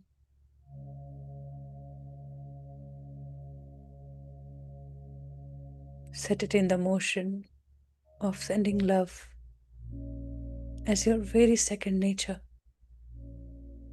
To whoever you think, whatever you remember, I just send love.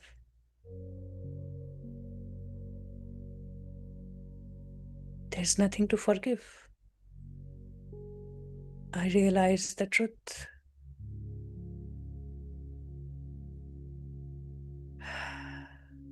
Breathe in, breathe out.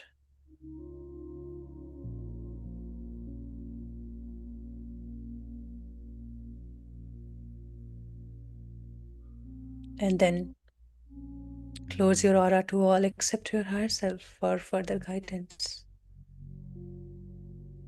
Be fully integrated, immersed in all the God qualities of your higher self qualities in you all the time.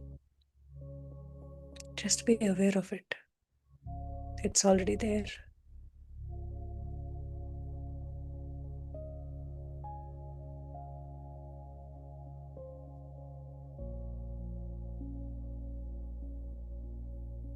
And let us thank Babaji now for guiding us on this beautiful journey of unified, step by step, for us to realize our truth, to live our truth.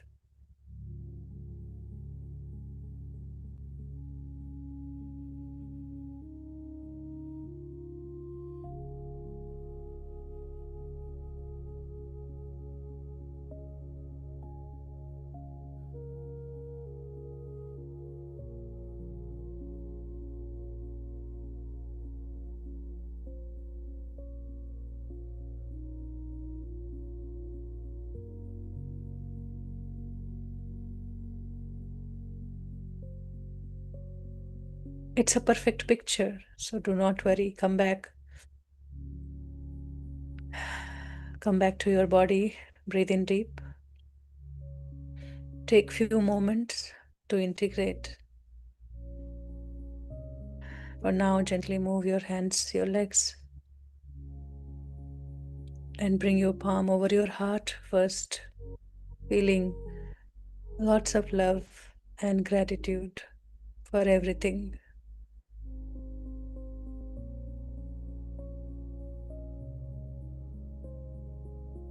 Thank you for letting me guide today.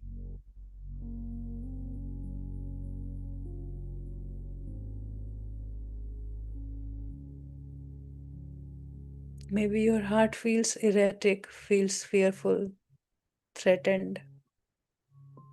Just witness it. Do not try to change. See it from outside and know that it will also change.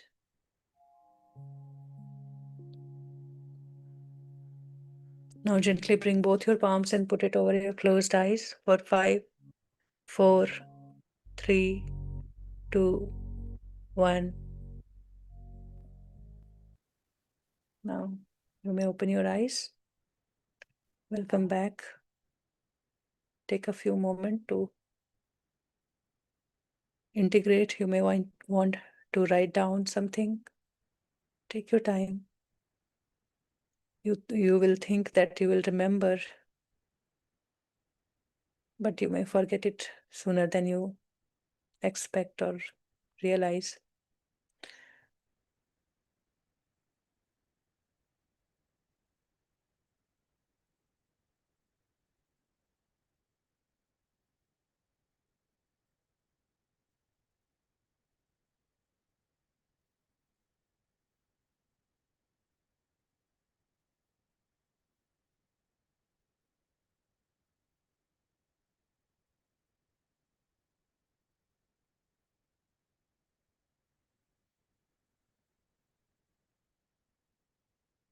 Welcome back. Thank you. Thank you, Preeti. Thank you.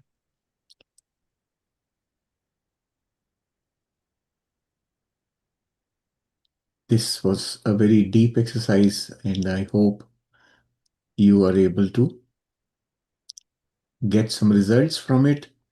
Making note will be very important. Um, Last night, I had two different episodes of this.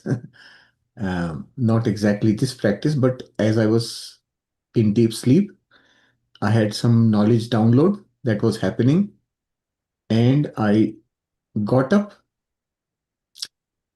opened my phone, and made notes, and went back to sleep. And after some time more came, probably an hour or two later, I got up again, noted on my phone, and then went back to sleep.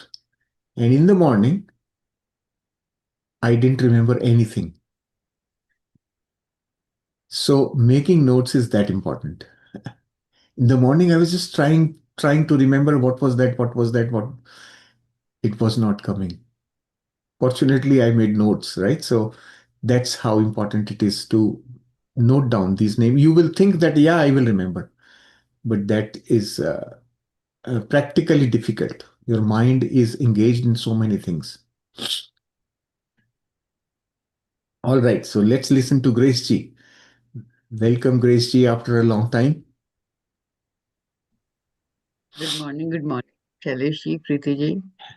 Yeah, like I've been attending your sessions because in the morning I have like some other things going on, so here and there. But Hmm, yeah, even I was wondering how come Grace, you're not sharing anything? How come it's not coming? You know, I was wondering that. But like today, when the you started the explanation, then suddenly it just started popping up, and I started writing them. And yeah, and when you were doing the explanation about, if you have the grudges like inside you, because your vessel, like your pot is already filled up with grudges, so you don't receive the love, right? So you have to empty it before you receive the love. Then I was thinking like, but but the beauty is like if your pot is filled with love, then you receive more love. Like you still receive. It's not that it's filled, then you cannot receive more love. So it's never ending. And as soon as you receive like more and more and more love, you expand. And that's when you go into that oneness, when you expand.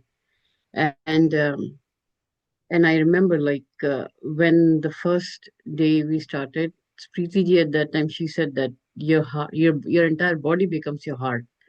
So even then, I realized, like when you send love to someone or you receive love, it doesn't have to be a physical portion of your body that is sending or receiving. It's kind of yes, your entire cell of the body, which is love, because the main factor is love in creation. So it's like love, love, love everywhere, right? And then oneness. So yes, that's what I wanted to share, because I remember last time when I attended, these sessions, I asked you once, like, when I just said that focus on your center in your heart, then my like it's always goes here. And then you told me at that time, Grace, don't worry, it's just your heart is there. That's it. Don't think too much. So that's when I realized, yeah. So like love can be sent as soon as you have that intention. It's going and you're receiving. It's like and the forgiveness with the truth is again like in my meditation today. I did not say like I called like people like who did not align with me in past or but instead of saying to them that because I no one can hurt me and all that, I said thanks to them because they helped me in fulfilling my that experience, that portion, that now I don't have to worry about that anymore because they did their part because I requested them. So that's why instead of seeing it, putting it that way, I was only saying thanks to them. Thank you, you did that to me. So now that portion is complete. So I send you love and light, and I receive love and light both ways. So it's kind of like like everything opening up, and yes, that's what I wanted to share. That good. Thank you. it's so amazing, and I see that like every time whenever you attend, you do so many times like. And especially when you're attending these sessions, you automatically vibrate in love, right? You automatically vibrate, even if you're doing walking, anything you're doing. And yeah, but I noticed like when you're not attending these sessions, still you know the changes because I know I've like since I attended the session last time, there's a tremendous change. Even if I told you I was doing meditation for long, but like tremendous changes, and those changes still like make me feel like not only feel like everything is just happening, like I'm not doing anything, And everything is just, when something happens, and then I realize, oh yeah, it happened because I never even did that.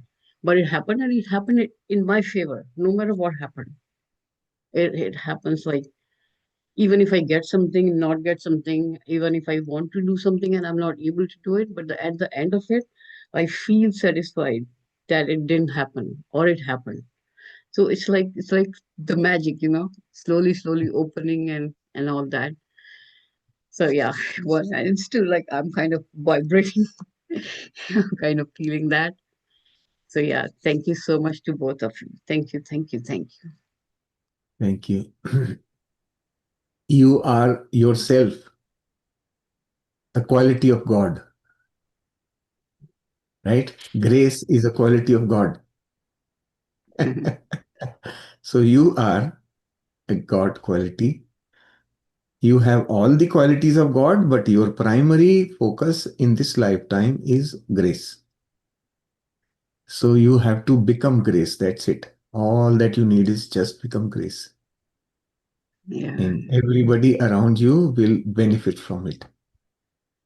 yeah, and I noticed, like, even if, like, instead of thinking or overthinking or thinking anything, just saying love light, light, light, and everything just changes magically. Like, even in the practical material world, like when you're not receiving something that you want to, instead of thinking, do your efforts, leave it to the universe, and love light, love light, love light, just, and it happens. So it's kind of like, the magic wand in your hand, you just do it and you receive it. Do it, receive it. It's like that. Mm. Exactly. Excellent. Yeah. Very good. Thank You you. you are practicing, continuing to practice. That's the very good thing, very important thing, that this is a Yeah. lifelong journey. We are learning to implement these things in our own life, right? That is our Yeah. learning. So you're doing it very well. Perfect. Thank you. Even last night I did, because yesterday morning I was not able to do the meditation. So I did it with YouTube. So it was Hmm. kind of like, it's so amazing. Just like when you are in that situation, like in that feeling, it's just Hmm. everything just automatic. And it's effortless. Like you're not doing anything, but things happening for you in your favor. Yeah, I know. And I was looking my book, like I've written so much since last, and like this one, like this is the second time.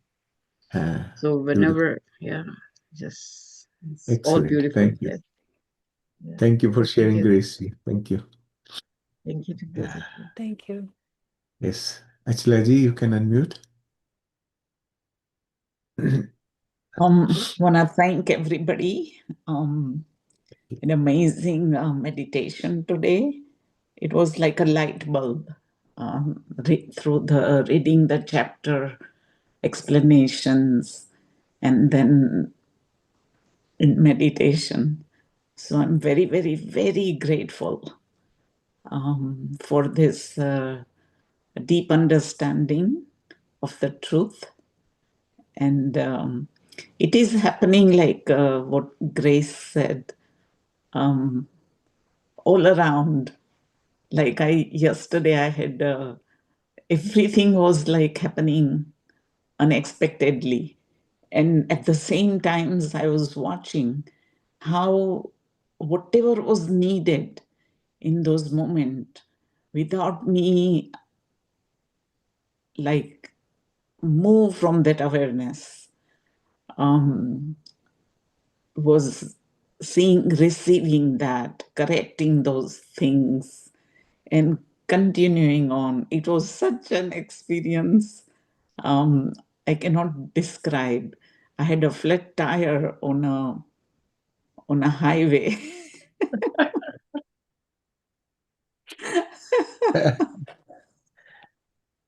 But everything worked out so smoothly. My whatever I had set out to do for that day happened. Receiving lots of love and also giving lots of love. But it was like a magic. I was watching everything unfolding in perfection. It was incredible experience. And then I would like to share something with everybody that you mentioned about India. And I have an American daughter-in-law living in South Korea. And within a week, she finds out she's pregnant. The soul maybe, or she had to go to India out of all the countries where she has never been to for the first time. And I somehow felt that it was whatever soul she's carrying, its call, wanting to be there, to feel that nurturing and love and feel the air of India. So that tickled me when you shared why so much population in India. And so that arose one question in me. Then most of us are from India, but we live in different countries now outside India. But we still love our motherland and are very grateful. So why are we here then? Why are we not there? Very good question. Why did Paramahansa Yogananda go to US? Think about it. Ah, you are You are you Indian. have moved from there to spread the light. What you have gathered there, what you have nurtured within you from those experiences, now you are becoming light. And that light will go with you wherever you go automatically. Think about it, like Buddha and his disciples, they were able to go to all parts of Asia in those days, right? They didn't stay in India itself. They just went out. It's always like the this is almost like how the river is formed, right? River is starts from a small source but goes all the way to the ocean, right? So that's how it is. This is nature's way of creating resources where they are needed. So if we remain in flow, we will fulfill the purpose of nature. We just have to remain in the flow. Nature will move us. Nature will take us where we are required automatically. And for wherever we are, nature it's a complex thing, right? So nature has to look after our needs as well. And also what we deliver in the entire setup. So nature takes us to where our needs are fulfilled because I am creating constantly, right? I am constantly creating my experience. And at the same time, I am also delivering based on what I have become. So both the things are happening. So the flow is maintained. This is what is happening to all of us, each one of us. Jayaji has written beautifully, the bees carry the pollen to spread the seeds of love. Ah, exactly. That's beautiful. That's beautiful. Now I understand the reason.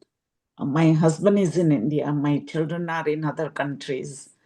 I was supposed to leave in February. Then, with certain challenges, I kept my existence keeps me here. Mm.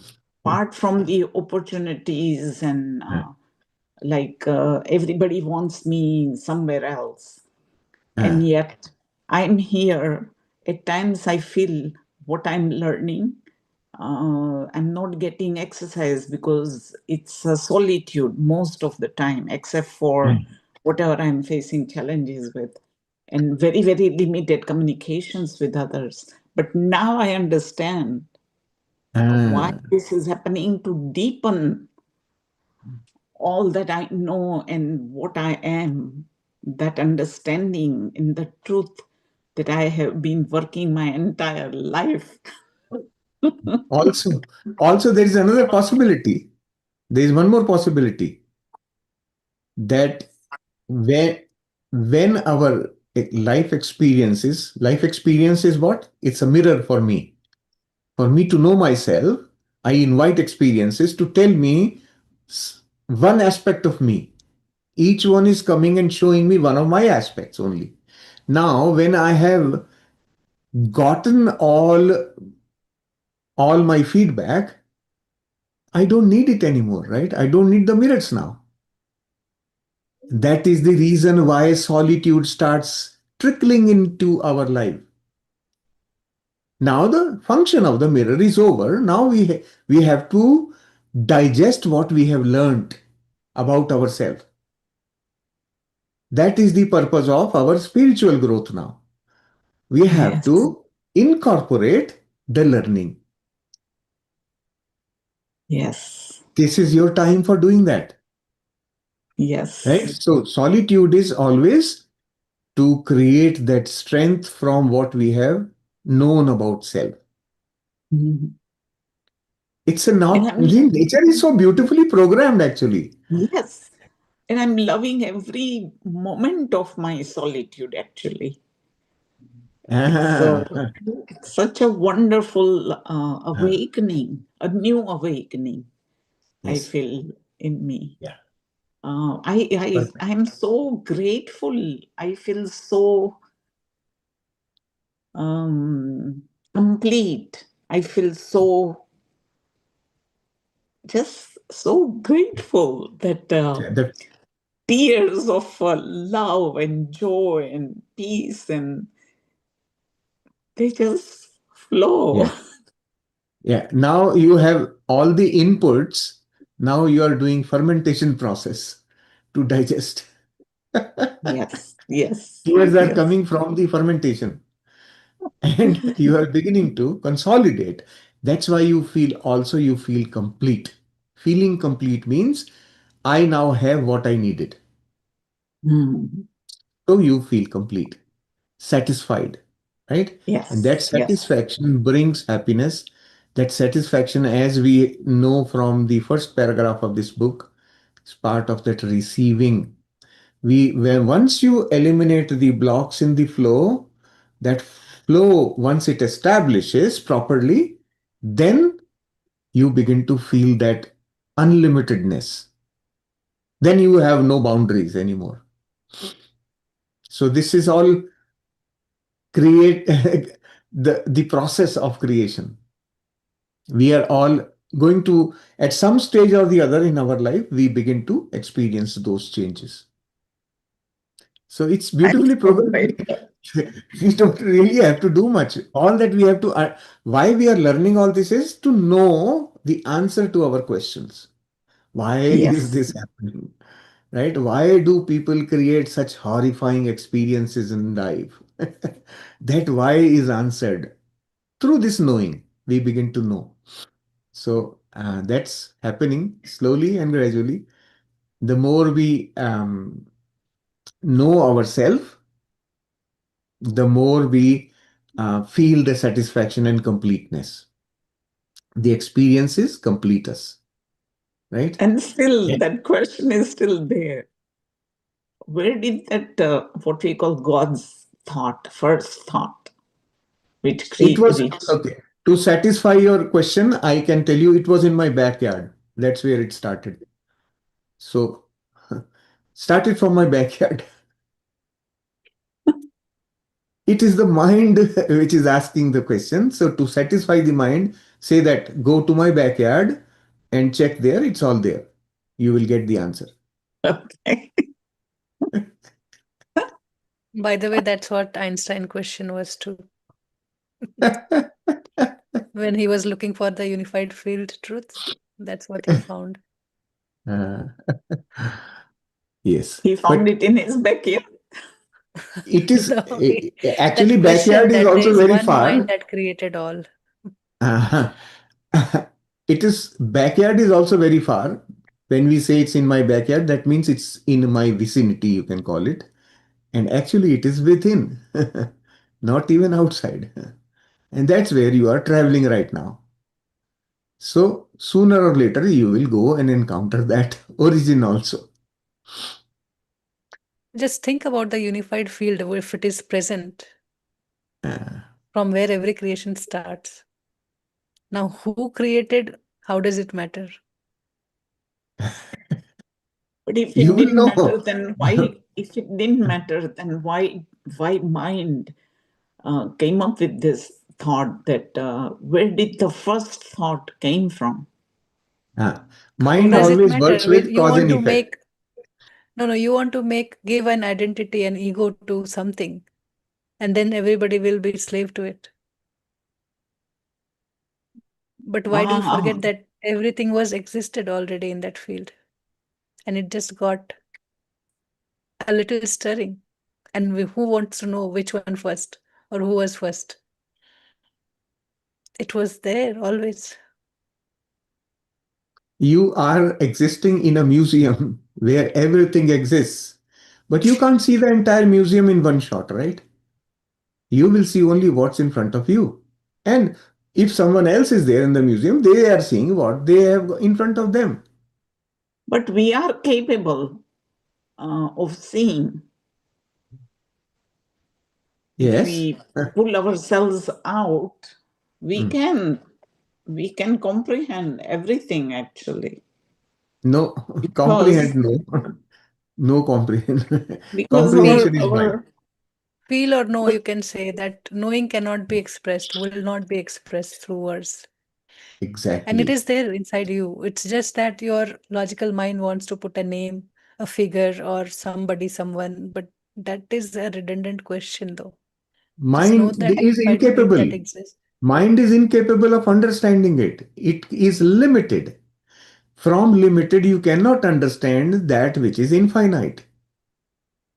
so I had that one glimpse of that experience, which Mm, I can never describe, but can only relate to that only one shloka which Preeti ji has put in our last song of mm, Unified.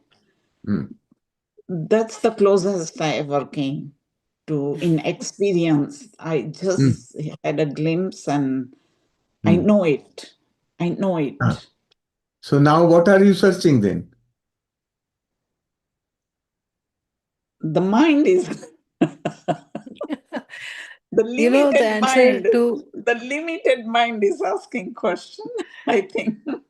yeah, if you do not Exactly. have answers why you have tears in your eyes, sometimes Yes. that is what that experience is, experience of God touched through your heart in that very Yes. moment. You will never be able to describe. It's in the Yes. feeling. And And all I'm these not God able to. qualities. Yes. So these God We qualities are there in the feelings to take us there. And all these feelings are also, different. But beyond that, beneath that, everything that sits, that we call unified field or love, that pulsation is just that creation from that field, that stirring Mm. Mm. that is creating again everything. So the field is there, the pulsation is there, the vibration is there, and then expansion is there. Mm. It's all inclusive yet. Just like the shloka. Shloka, I think I cannot say anything, but every word of that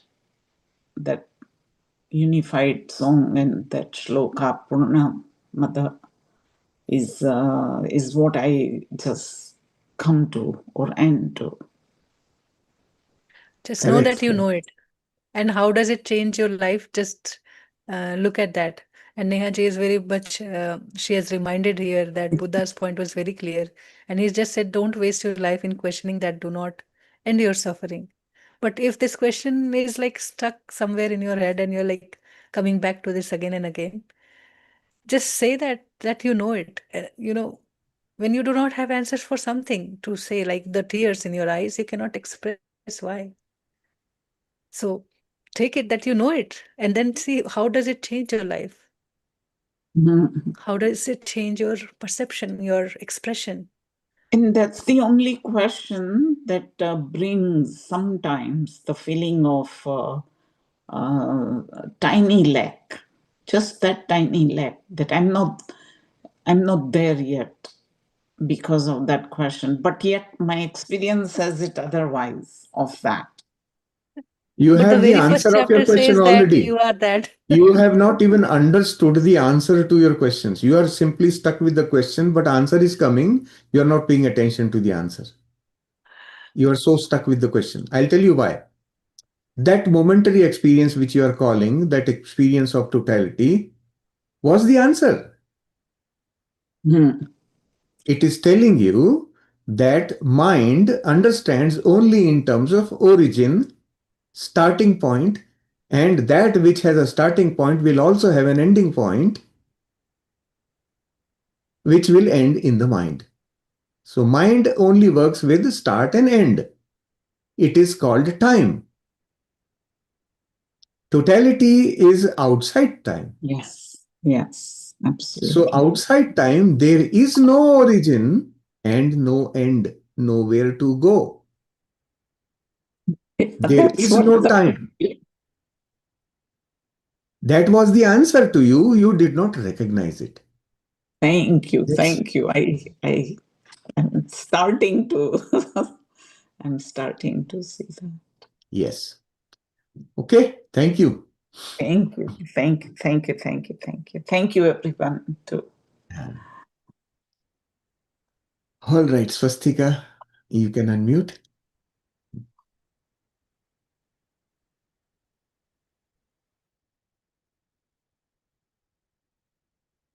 Today I got 16 names. Very good. The bigger the 16. list, the better it is. 16 is not And, enough. It's only today. That's okay. Every day, this list will grow. and like some of the names Hmm. are such that which I never thought had ever hurt me or something like that. And particularly one face that came and it triggered too much of fear in me. Mm, I wanted to share something like since few days I was just there was this urge to know, like we have been introduced to three things, right? One higher self, one Babaji, and one God. Okay, and I was trying to like connect with everyone. I mean, I wasn't able to place them in order. Like, how do do I connect to my higher self? What do I how do I how do I connect to Babaji or how do I connect to God? I mean, I was not able to place them. You know, how do I connect with each of them? And today I realized that when we are connected to higher self, like I see Babaji as like a maths teacher, okay? And higher self is our like maths book problem. So Babaji is there to actually just guide us to solve the problem. The main agenda or the important thing is that we solve the maths problem, that is, we connect to our higher self. And today the realization was, if I connect to my higher self, through the higher self, I do connect with Babaji and also I connect with God. So this was something that I could comprehend. And like The only correction I would make to this is you don't have to connect. You are connected. hmm, You are connected.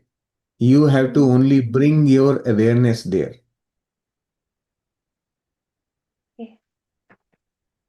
And like we are constantly saying about love, forgiveness. I mean, these are all very intangible thing, right? Hmm. And sometimes, not sometimes, many times, my mind it conflicts. Like is this mm, illusion? Like, I do know illusion is not love. Like, everything else than love is illusion.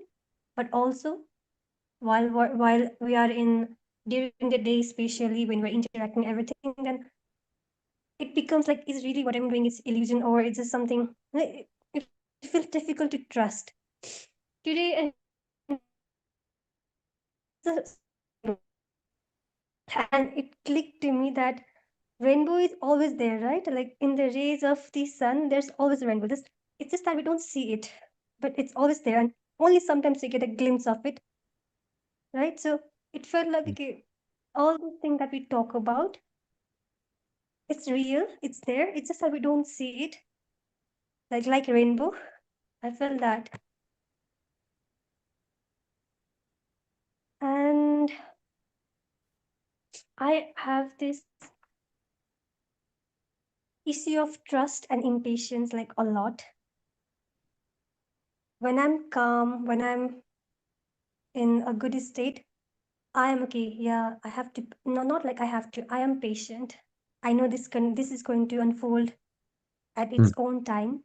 But just then the fear kicks in and says, "What if before the unfolding you get so unsafe, you get so many bad experiences, and then I become impatient? Oh no, no, I want everything to Mm. realize by now." Mm. And there have been instances where I have evidences like things are working, but also I can't believe it. I mean, for Mm. example, just wait.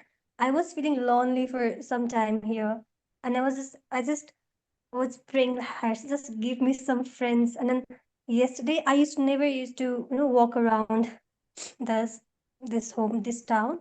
Yesterday, I just felt like going. I went. I made friends. Next day, we were having lunch together, and we are like constantly doing. So I know there. Whenever I ask for something, it's given back. I mean, there is like I am the creator, but yet I cannot fully accept it.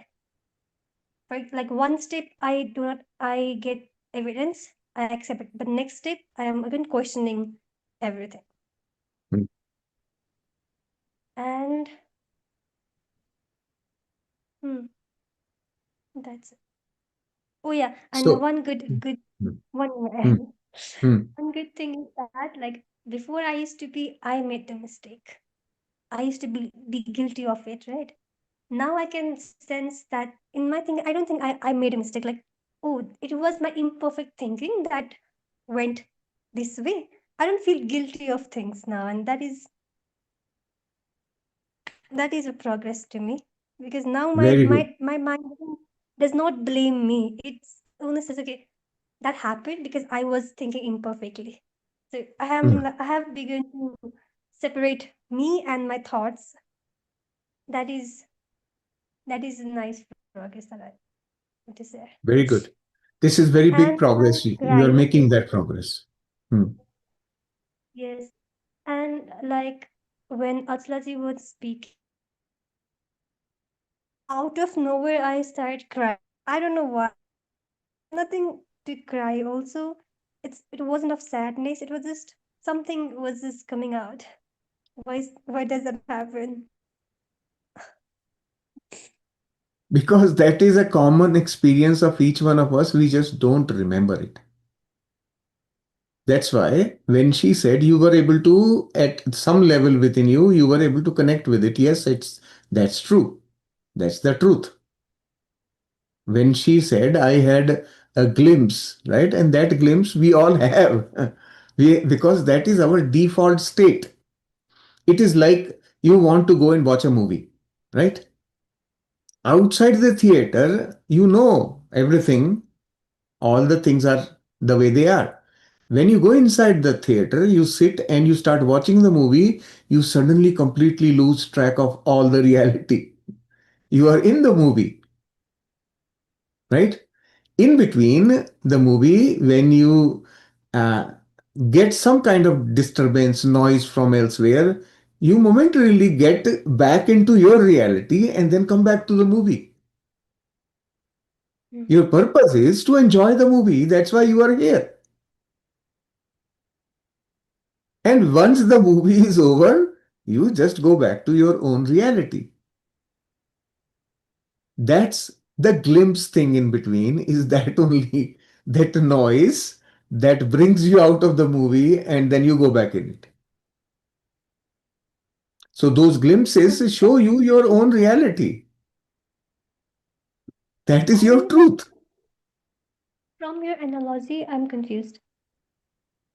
Mm, that states like we when we are into the movie, it means unawareness of who we are Totally. You through the lose screen. total awareness of your reality. You are no more swastika when you are watching a movie. You are embedded into the characters of the movie completely. You identify yourself with one of those characters and keep going, flowing through the story. Mm. So, where is swastika at that time? Somewhere in the background. Swastika is the observer, the one who is actually observing what's going on. Right? That's the observer. Same thing is this life also is actually a movie running. We are the characters of the movie. Each one is a prime character in our own story. We all have been, this is like a more like a cineplex where so many movies are running simultaneously. That's all it is. But in between, you get a glimpse of your reality, just like Achalaji had, right? We do, all of us, we encounter our own reality once in a while in between. Whenever we momentarily come out of the movie, we get that. Sometimes during sleep also, sometimes in your dreams also. So there are so many ways in which we are able to um, transition out of the movie and come back in. Ultimately, we want to finish the movie. So we don't want to be in that place. That's why it is momentary. Because we don't want to be there. We know that's our default position anyway. But right now, So my we are looking priority is to complete the movie. and not get glimpse for the That longest time. that once you have completed the movie, that's what I was explaining little while ago. When you have completed the movie, you can stay permanently in your reality, and it can happen even during this lifetime itself. That's what enlightened people are experiencing. They are experiencing their own reality together with the illusion.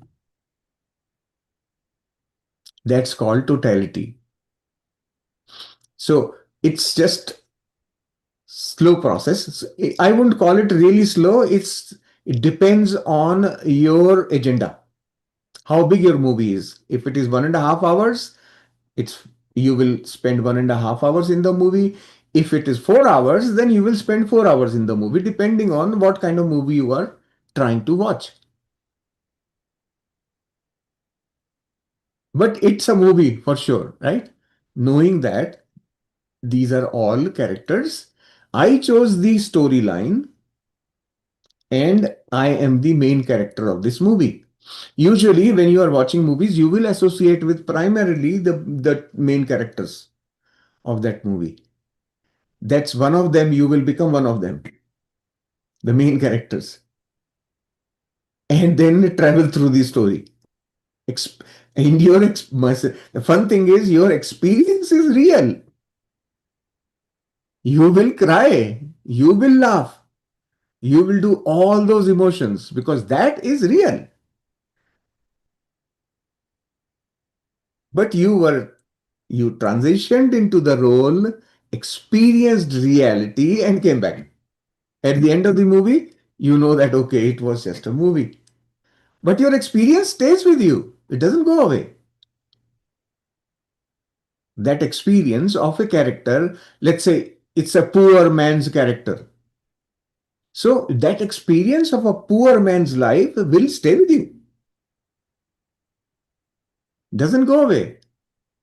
I still remember in my childhood, in the childhood, you rarely go to watch movies. And especially in my days, There was no TV, there was no phones, none of those things. So watching a movie was go to the theater and watch. And as young kids, we were not allowed to go by ourselves, right? So when parents will go, then only we will go. So I remember in one of those movies, there was a character that I was happened to be the hero of the movie. That character during the movie was given a role such that he was a handsome person and he meets with an accident and becomes wheelchair ridden. That character stayed with me. I experienced that experience and today I'm living it. See how the whole thing connects?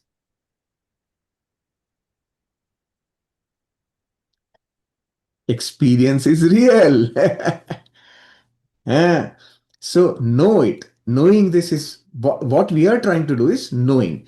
Telling the mind, well, okay, we are living in an illusion. Don't become too serious about it. This is a drama. Let's not blame anything on anybody. Enjoy it. Hmm. Right? So Ah, actually, I'm not that Swastika. I'm just like playing a role of Swastika and everything.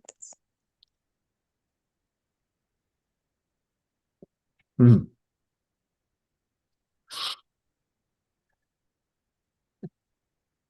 From my childhood, I remember only that one. I don't remember any other. Probably one more that I associated very well with. That was another movie, and just the two I remember from the childhood. Afterwards, it was when I was in the university, then I started watching movies on my own. And that's again, it was a very brief period. I never enjoyed being in the movies. So I stopped watching movies. By the time I was finishing university, I had stopped watching movies. And ever since, I don't see movies. But the life itself is a live movie. So I pay more attention to this one. Yeah. Why the experiences are real? I want to ask a general question. Like, Hmm. since so many of you have already done this course and repeated it, doing it again, repeating it again, um, like during the day, how much part of the day do you really remain connected with higher self? Like, I constantly feel like I'm just not in awareness. Like, just before this session started, I was with my friends, and till the time I was with my friends, I think I remembered once, and then I closed my aura, and then we again start talking, and then after we like we were departed from that, and okay, I was again back to my higher self. So I just wanted to know from like what really happened. Not like I just wanted to know like Hmm. what is the you know what is the experience of other people? Like how much is it possible to be connected with higher self? Like last time I was listening to Osa and he said in 24 hours, even if you come to awareness in for 24 moments, it's more than enough. And that was a big relief to me because I was constantly feeling not happy about how I always come out of awareness. I wanted to know Hmm. about this higher self experience Yeah. from you. So, like I mentioned little while ago, you are never disconnected from higher self. Know this. Mm, You okay. are always connected. Your awareness has shifted from there. That's all that happens. So, when you practice more, as we continue to practice more, we remain connected with higher self consciously much more. Frequency increases. Right? The more we Mm, practice, the more it happens. And then eventually you will get to a state where you will not even think of higher self because you have become integrated, right. unified. When Mm, you are unified, then you don't even talk about higher self anymore. Why? Because then you are naturally and continuously guided from your heart. Your mind becomes disciplined by that time. So the practices are basically to discipline the mind, not to interfere everywhere. Mind then becomes the follower. You use the mind to execute life, but the Actually, instructions come from the heart. hmm, I actually now that I'm aware of like I can difference between mind and heart. So I realized I had developed a different kind of fear that whenever I'm thinking something, I know it's from the mind. And I'm like, okay, what do I do? Do I think or not think? And like whatever thought come, especially like about wanting to do something like desire, it it feels like made for example, for example, okay, like I have a work, like there's a task that I have to complete, and there are many ways that I complete the task. Then one thought comes, another thought comes. Now I am starting to think, okay, this is from the mind. Now I don't know if this is my truly from my heart or not. So I'm afraid to think. That kind of resistance I Hmm. realized. So in your situation, this whole thing is mind. Anytime you experience confusion, it is mind. Anytime you experience confusion, it is mind. We will read more about it later on in future chapters. How do you distinguish that? But know it that when there is a question, when there is a confusion, it is mind. The instructions that come from the heart never have an alternative. There is going to be no question.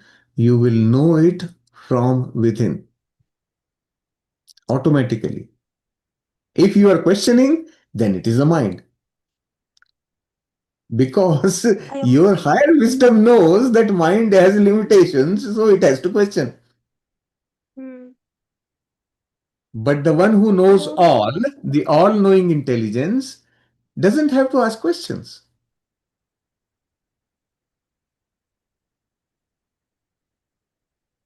That is a clear also distinction. okay. I But have also been you have to remember one thing. Your mind is very active. Why? Because it has not yet completed experiences of life. It has an agenda to fulfill, right? And that agenda is still pending, right? It has to go through a lifetime and experience. So you can't circumvent the experiences, but you can facilitate your um, experiences by guiding it in the right direction, the way you want it, and enjoy them like a drama. Instead of seriously becoming one character, you can enjoy it from outside. So you will still go through it. You can't bypass the experiences that you have planned for your life. They will come. But your experience from those experiences could be different. Perspective being different. So you know, understand that you cannot escape life. That's why you are here. Actually, if you try to escape life, you will blame yourself when you have left this planet. You say, oh my God, why did I do that? I needed to remain there and experience more. That was such a big opportunity for me. I did not maximize on my opportunity. I I feel still that even left, now, like I left a lot of money on the table. That's what you will feel there.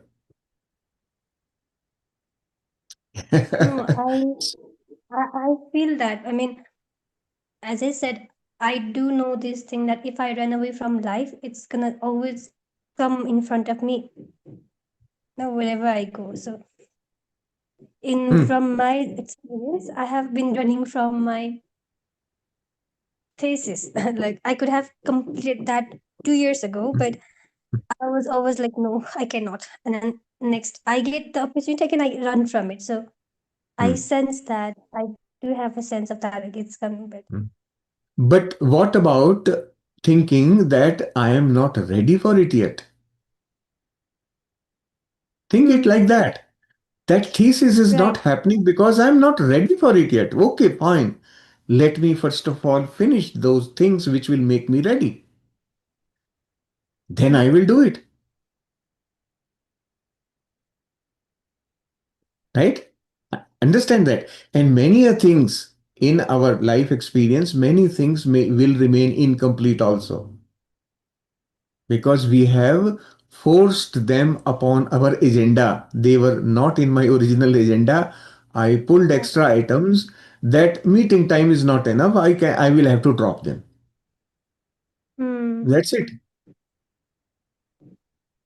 Mind is, I told you, mind is like a monkey. He wants to taste every fruit on the tree, and but never finishes one. So mind, when as long as you are in the mind, you will experience the characteristics of the mind. But when you are outside the mind and using the mind from outside, you can use it the way you want then. One is letting the monkey be itself. Second thing is training the monkey to behave in a certain fashion. That's up to you, right? So what we are learning is getting outside the monkey and train the monkey. Now he will dance to my instructions. That's what we are learning. Then you make that whole thing with the monkey like a entertainment field, right? You have seen those people dancing the monkey on the street, right? They make an entertainment out of it. That's what we are supposed to do. We have to become that person who is playing the monkeys.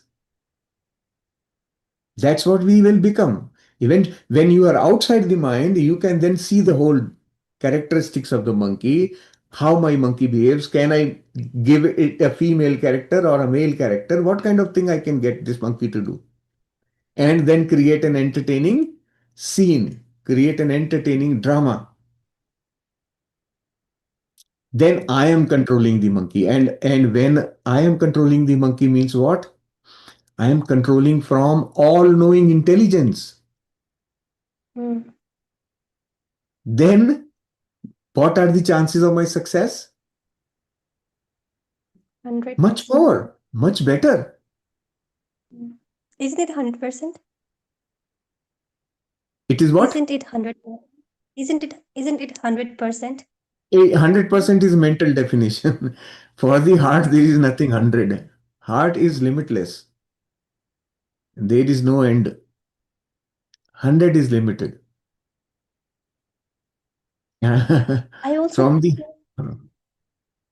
like You will learn the ways of the heart slowly and gradually. We have just started. I'm also finding this like very subtly. There's like, why don't you?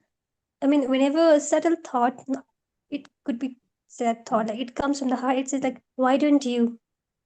Hmm. It doesn't like, why don't you think this way? Why don't you do? It comes, and I realized that once you said, your heart never directly gives you instruction. It only suggests, Hmm. and Hmm. I think it's coming because whenever I'm thinking about problems, not even thinking, whenever I'm walking, and then the thing come, okay, why don't you do that? Why don't you think this way? It is very Ah, small, very small, ah. but like very it's very small voice that Correct. comes, That and is your wisdom. That is your heart speaking that's from very all-knowing small. intelligence. Hmm. And sometimes So, there's also this statement like nothing will happen. And I don't know if Mm. this it's coming. And I question this because if it was from heart, it would say, "Why don't you think?" But it just comes like nothing will happen. Now, is this from my mind or is it from my heart? Mm. It is from the heart again. Heart is not telling you to do something. Heart is only telling you the possibility. Nothing will happen. So what it is doing, it is encouraging you to progress the way you are progressing, right? And today, So also, understanding that when you operate from all-knowing intelligence, your experience will be that which you have planned for this lifetime. If you are operating from the conditioned mind, it will give you experiences which may or may not align with your true purpose. So you have possibility of completing part of the agenda in this lifetime. But if you are working yeah. from all-knowing intelligence, you will finish your agenda completely and will have more time still left. That is the beauty of working with the heart. That is why, um, like now I'm consciously dropping my desires. I mean, the goals in life, aims in life. I feel like Mm. okay, because I know there's a chapter claiming something about true desires. So, okay, I've written down all the whatever the goals I have in my life the dreams you could say the big dreams, but and I really want to know if that's really my true desires or not. And Chapter 9. yeah, I think, In chapter yeah. 9, we will do true desires. So But then also just be the patient. fear comes in. The fear says, Ah, okay, what if you don't see, really know your true see, desires and what you gonna do? now you see how you have grown. You are able to laugh at the fears. Mm, That's a change. That's a shift. Now fears are not fearful anymore. They are just something of fun. no, Okay. they are fearful.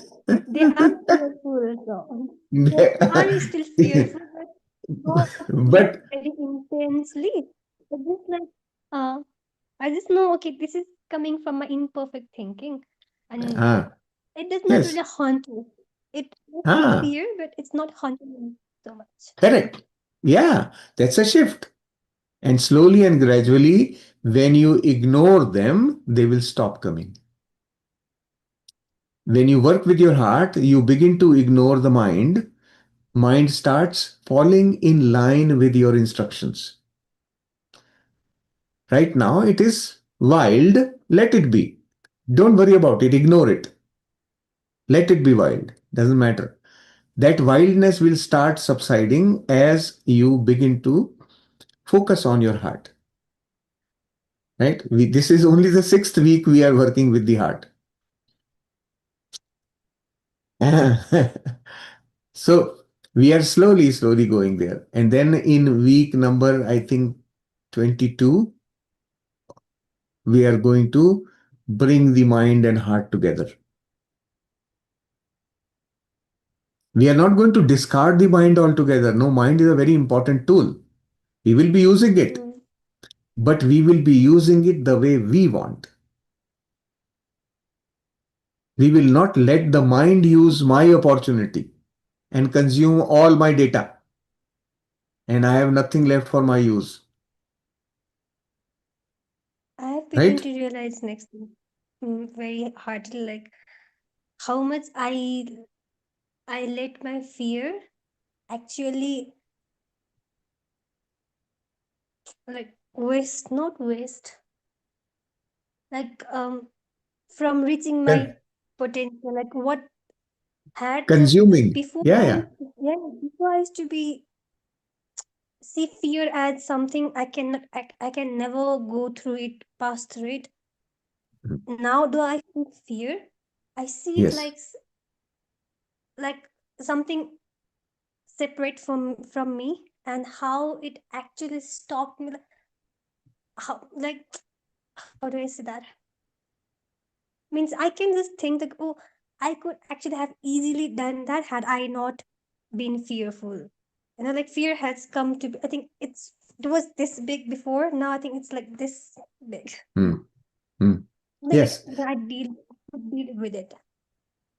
it will. Slowly and gradually, the mind will start abiding by the rules you set. It will follow. Don't worry about it. Just be patient. Be aware of your progress. You are making progress, and that's good enough. That's all that matters really. Why? Because it tells you that you are moving in the right direction. That's a confirmation to you, validation that what you are doing is right. Keep doing it. Just keep doing it. That's all it is saying. Eventually, all this is going to fall in place. Thank you. Good. Excellent. Yeah. Thank It is not very complex. We have to just, as our mind starts to mellow down, we begin to see much better qualities of the mind. We begin to operate from a different perspective. So in each chapter, actually, that's, though we are talking about the heart, we are actually working on the mind. We are learning to put the mind in its right place, right? We are actually, even in this chapter, for example, what are you going to do? You are working on the mind only. You are digging out the crap that your mind has collected over years of time, right? Now you are digging out the crap and saying, okay, this I don't need. I'm decluttering. So you are actually working on the mind only. First thing is you are working on the hygiene part of it, cleaning it up. Then the real potential of the mind will come out. Then you will know, wow, how powerful a tool I have. Now I can use it properly. So you will become the user of the mind, not the mind using you. Right? And for you to be able to use the mind, you have to come out of it. Then only you can use it, right? You can't be inside the mind and use it. Right? So you come out of the mind, know, comprehend the entire mind properly in totality, then use it. And in the process of using the mind, you will sometimes go and sit in it and then still use it, drive it, just like you drive a car. You get into the car and then drive it. But car doesn't drive you. You drive the car. That's what will happen eventually. In chapter 22, we will do that. Right? Is mind like energy field? Mind like heart is we're not seeing heart as an organ here, right? We're seeing it as like a matter, like space, just like that. Is our mind also as Everything. space? So everything outside the mind is heart.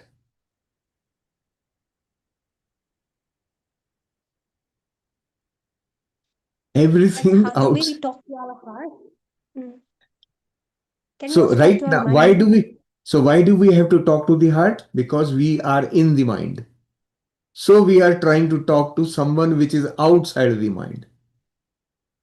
When we transfer ourselves into the heart, then we are in the heart and talking to the mind which is outside me. Actually, mind will never be outside me. Mind is a it's a Right. part of the heart. Mm. It is a section of the heart. Heart means like my total existence is heart. In that existence, I have a small part which I have dedicated to a certain function and given it certain characteristics. Right? That's what the mind is. Mind is within. my existence. So, How I what is wanted to mind? So, manifest. mind is that part of my heart which is in continuous motion, right? That part of my heart which is in continuous motion is called mind.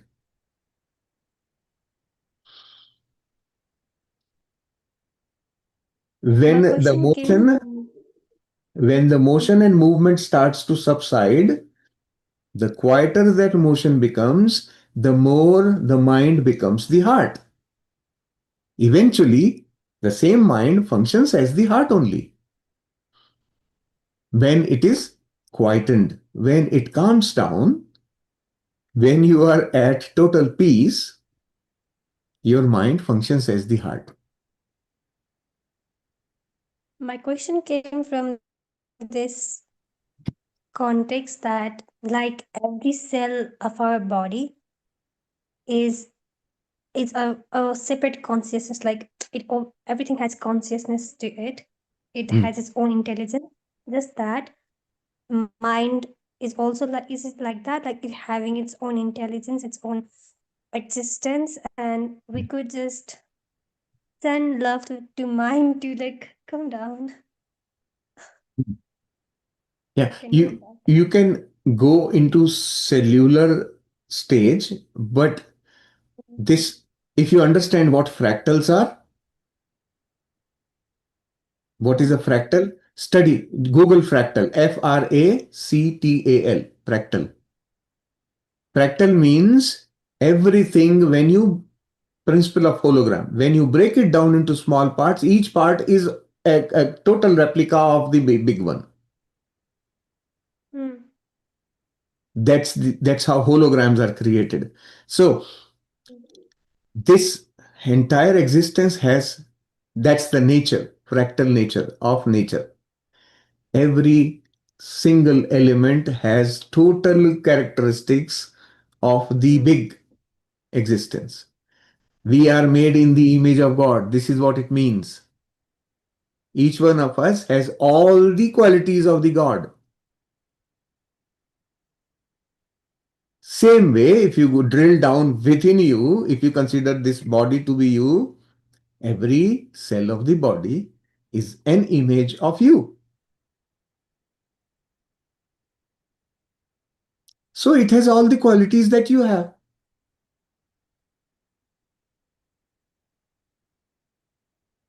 right? Have you seen those Chinese dolls? Doll inside a doll inside a doll. You just keep on removing, you still get one more full doll inside, right? That explains our existence. But the the mind understands in terms of physical space, right? That's, it's only a very vague way of explaining our existence.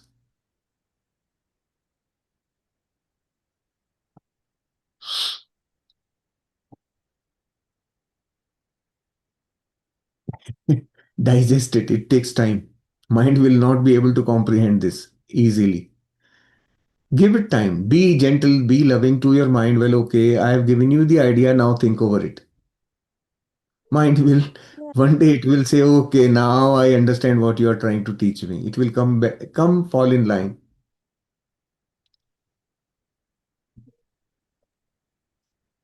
Yeah, I know, Shailaji, it's like more than 3 hours, but yeah, like because like as Swastika said that each cell has its own intelligence. That's what you said, I guess.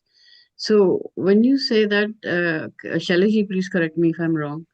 When you say that each cell has its own intelligence, that doesn't mean own intelligence based on its own awareness. Even each cell is aware differently. Hmm, Maybe that's why the body parts, hmm, sometimes are more affected, some of the body parts, because those cells maybe are not very much aware of its real nature of love. That's why. So each cell has its own intelligence. They all have the same intelligence, but how much are they aware? Each cell, how much is the each cell aware of its own Hmm. love quality? It depends on that, right? Hmm. Correct. Shalaji, if I'm understanding. Yeah. Yeah. Yes, you are right. Yeah. Each cell has its own intelligence and also awareness. But that awareness, um,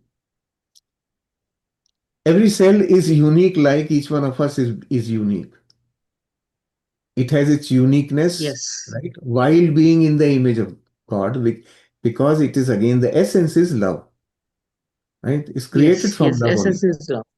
Yeah, Yes. So, the factor, the denominator, it's love. correct. Mm. So that intelligence part of every cell um, is what differentiates it from other cells, Yeah, yeah. right? And that Mhm. differentiation, um, how we, that's where the importance of working with the body comes. This is how we change the awareness of every cell. When we do that, um, 24 days that meditation we did, we were working with every cell of the body, physicality. We were Mm. reprogramming the cells, becoming more aware, Yeah, yeah, waking them up to their reality, right? And we are a yeah. complex mixture of all of that as the body. And we use the body to achieve certain experiences. So the whole system is um, built upon each other, right? As a group, It's we function as a group, we function as individuals. Same thing is with the cells. They function as individual cells and they function as the body, the group, both, right? Yes, and yeah, and also like so I think the Swastika ji when she was saying that uh, how can I run away from life? Something like that he was saying.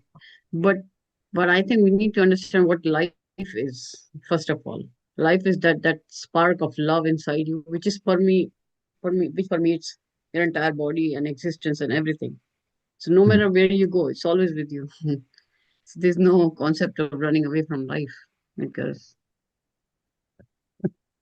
Yes. It life is another big subject and topic. yeah, yeah, yeah, Yeah, yeah. It's another good. I like that wonderful session sentence when you said Thank you. as well. we Thank are trying to we are trying to awake every cells and make them realize like what they are, and that's what we are actually doing. Like we are image of God, and we are only making us aware. Okay, you are image of God. you. Exactly. That Exactly. Yes. Yeah. Yes, That is the process. simple. Yeah. Good. Yeah, and we're just taking the layers off of the mind while using the mind. Because if there's no mind, there's no body. Body was formed because of the mind, right? Yes, absolutely. Yeah. Yeah. Good. It's very beautiful. It's very beautiful. Thank Just you. meditate, attend sessions. Do- Thank you. Thank you. Thank you. We are all growing very, very well in the right direction. As long as the direction is correct, we will reach there, right? So that's it. Yeah, Thank you. yeah. Thank you, dear master. So we'll try to Thank bring you. the session to a close for today. We are going to be working on this particular chapter next week as well.